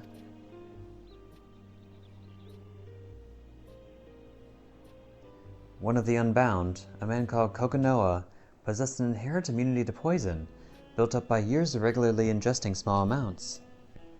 Rather than relying solely on the Scorpion's gifts to detoxify us, perhaps we might learn from those traditions and build up a stronger immunity of our own. It would be prudent to prepare ourselves in case something like this ever happens again. If we're to continue living among the deadly, perhaps it's time we found new ways to overcome the challenges we face.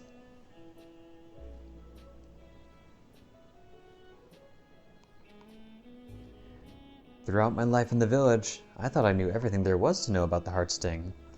But I now understand that the Scorpion's gifts can easily become a curse in the wrong hands. Its power can poison a single water source, threaten countless lives, on a whim. Yet at the same time, its detoxifying powers can save just as many. I began to wonder, could the Heartstring provide succor outside our village? Should it? Or will the risks prove too great?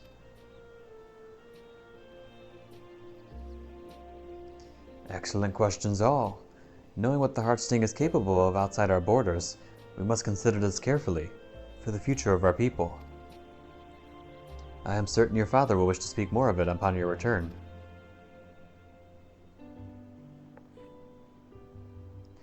As you can see, our community has much to consider if we're to keep thriving, but for the moment, I'm simply glad the Heartsting is back in Tiral, and I can't thank you enough for your help. Until I met you, I had never hunted alongside a healer, but knowing I had your support filled me with courage.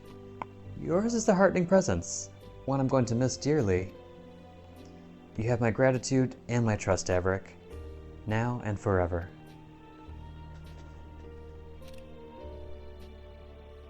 But as much as I'd like to, I won't keep you any longer. Nyepine and I have a long trek home. I wish you all the best, and I hope... No, I know. We'll meet again someday.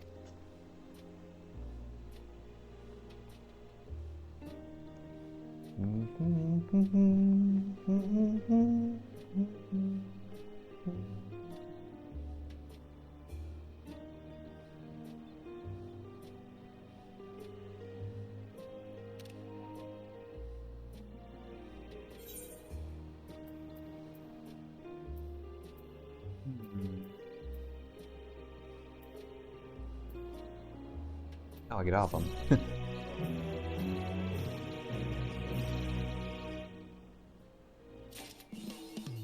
Oh dear. Heart sting's a heavy burden. Looks like I need to get rid of some junk. This we can get rid of. And... well, we can sell that.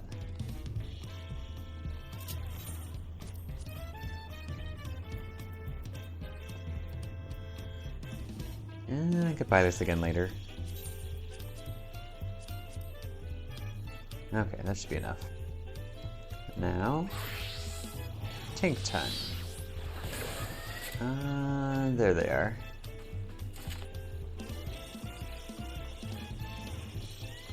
Hello, you two. I'm glad you made it back. I'm glad you made it back to Tural, Averick. I've been in Ishgard for so long, I'd almost forgotten what it was like to sweat. But I remember now. You can be sure.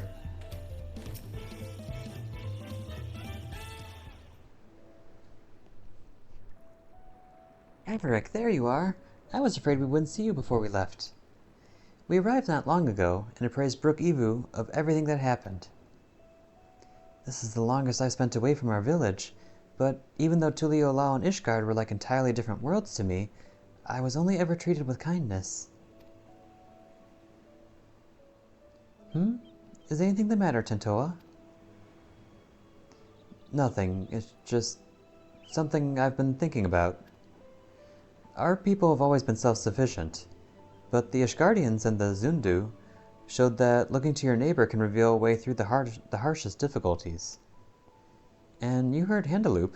The bond between Ishgard and Oxundu was only made deeper through their shared ordeal. To trust another to such a degree, well, I think it's a goal we should all strive for. We have at least one friend like that, don't we? He who bent his ears to every note of the narwhal's lullaby without a shade of fear in his eyes. Thank you, Averick. For believing in us. For believing that no matter the outcome, your actions would not be in vain.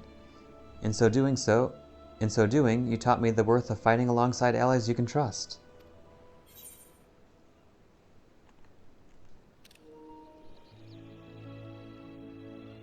Even if your shield breaks, that is not the end.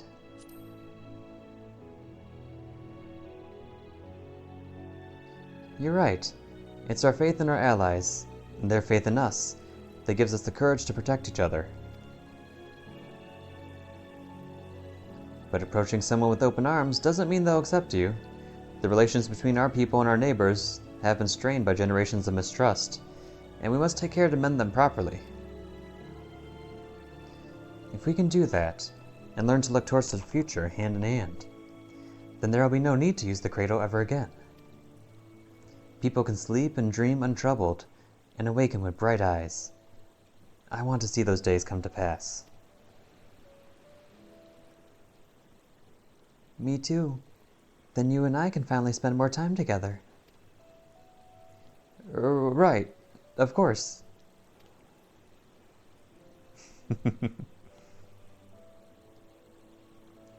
If we're going to see this future, then we should get back to our village.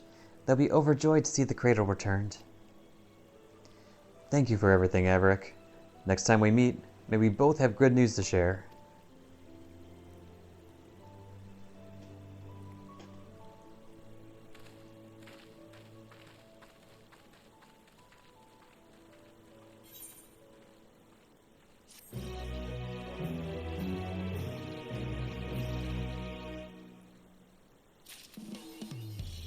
No sleep till Tuliolao.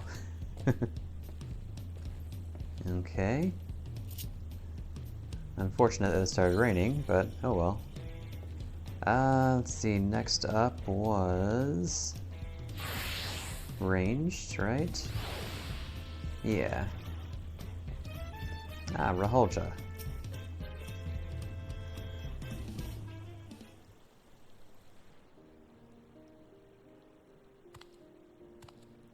You are returned, Averick.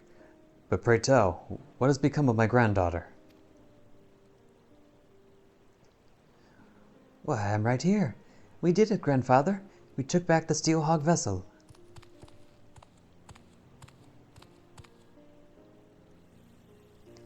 My dear, what a relief it is to see you safe and well. Of course, I'm glad you were able to retrieve the treasure, but even that cannot compare to the joy of seeing your smile once more. And to you, Everick, I must express the sincerest gratitude. No doubt we have you to thank for Sitoja's safe return, not to mention that of the vessel as well. Absolutely. I would have been lost without your guidance and bravery in the face of danger. Thank you. Truly. Aw. Anyway, we should be getting back to the village. No doubt the others will be clamoring to use the Steelhog vessel to go hunting. I'll be coming back to Tuliyola at some point, so hopefully we'll run into each other again soon. Until next time.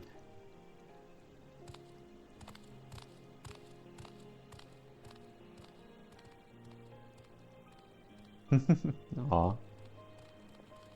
Oh!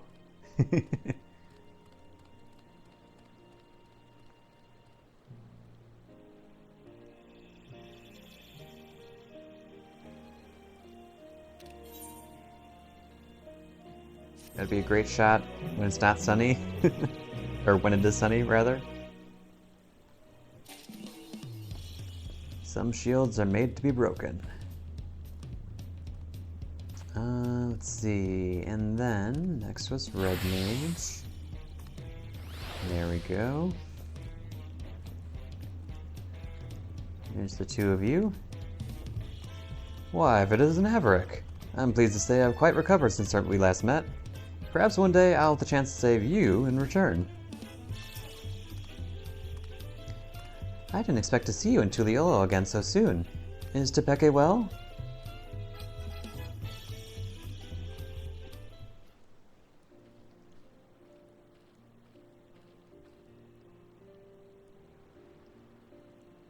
She really did it, and the man who stole our sacred treasure will answer for his deeds. Father, Mother, it's good to see you.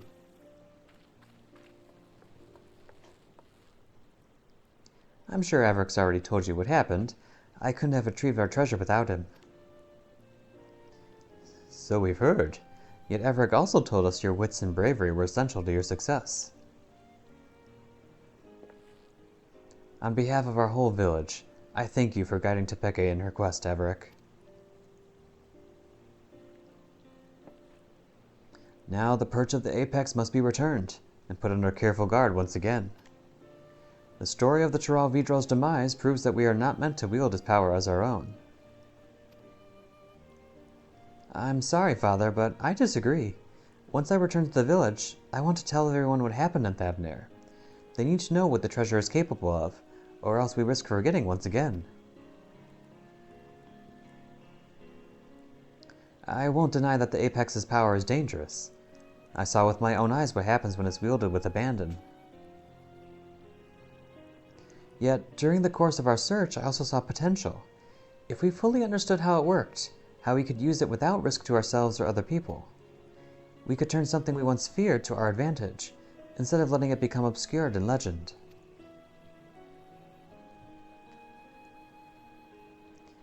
I can see the reason in that.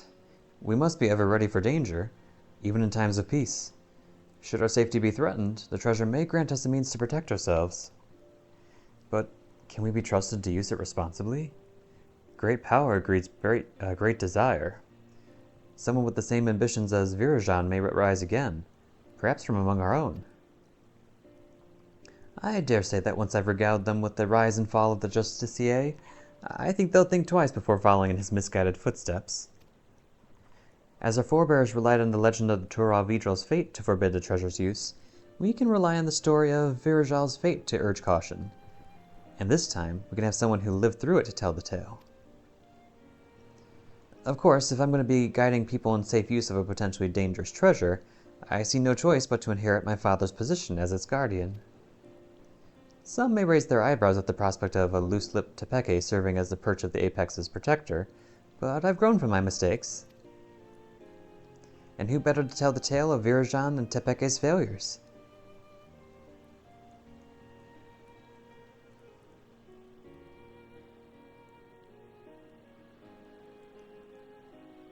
Your only mistake was in trusting Virajan, the same as I and many others. But unlike him, you have the willpower to overcome your own failings. Over the course of your long and arduous journey, you gained a wealth of experiences, and your efforts have finally been rewarded. You took responsibility for your actions, and by doing so, proved your convictions to our people. They shall listen to this proposition with open minds, I am certain. Now, we must say farewell, as much as it pains me to do so. I owe you a great debt I could never hope to repay. Once I return to the village, I'll do my utmost to protect the treasure we worked so hard to retrieve. Until next we meet, may fortune smile upon you.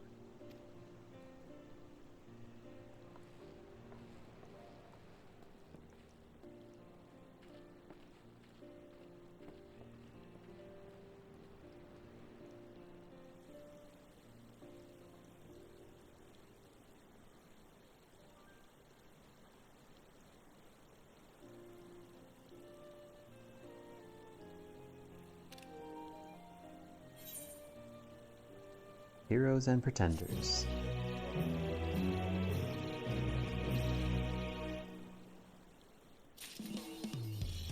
Reach for the apex. And lastly,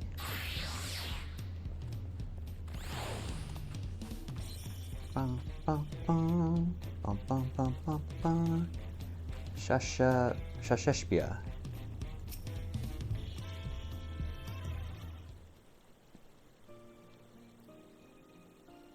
You're back. Were you able to retrieve the Dreamweave cocoon?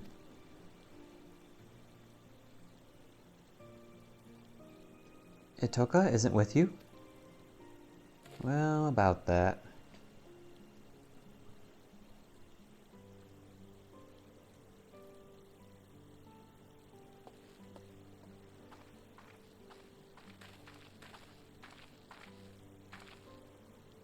Quiki, thank goodness you're alive.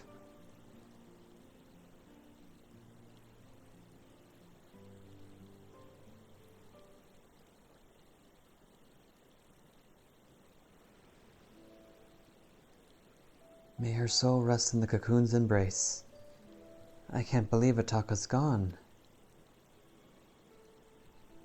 Yes, our village's greatest hunter is lost to us, while its greatest failure survives. Here, take the cocoon back where it belongs, home. I have no right to return. Don't be ridiculous. You are a child of the forest. You are our dear sister. You can always, always come home.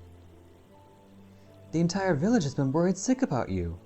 We all saw how crestfallen you were, so when you suddenly disappeared, we fear you took your own life. For 3 days and 3 nights we scoured land and water to find you. Yet look at you now, Quakey. Not only are you hale and whole, but you have reclaimed the cocoon too.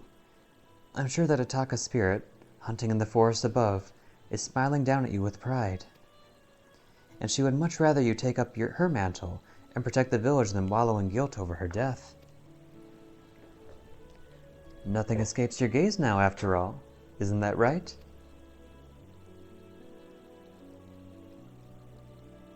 Thank you, Shasheshbia. It's settled. You will return home with me, and finally our village can breathe a sigh of relief. And it would be remiss of me not to thank you properly, Averick. For assisting Quiki in reclaiming the Dreamweave cocoon, you have my heartfelt gratitude. I was little more than a liar and a hypocrite when we first met. But during our time together, I discovered that I'm so much more than that. That with the right tools, even I could become a hunter worthy of following in Ataka's footsteps. I'm truly grateful to you for helping me to see that. Farewell for now, Averick. I hope that one day our paths may cross again.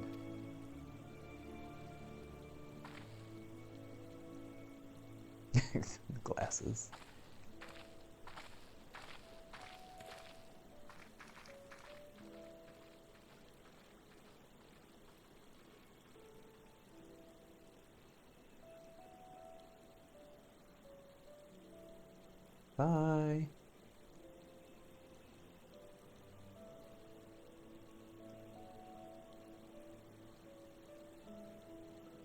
This would be another great view if it was sunny out.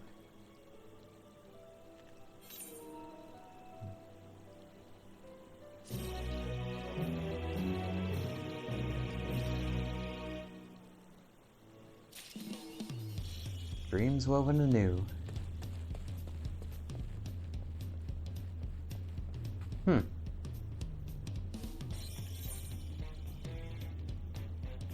I was expecting a finale, but maybe I need to complete the game, or the main story quest to make that happen. Well, in that case, I guess we can just continue on with the main story quest. Although in that case, I need to take a bio break. One moment, please, while I go to the bathroom and come back. Let's see. Hide this. There we go. Be right back, everybody.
Okay, actually, as I was walking away and looking at the time, I realized this is probably a good time to pause the stream and then start it again. Just because I've been playing for 3.5 hours, that's a good kind of stopping point, I feel like, and I'll start it up again right after that. So, thanks for watching. There we go.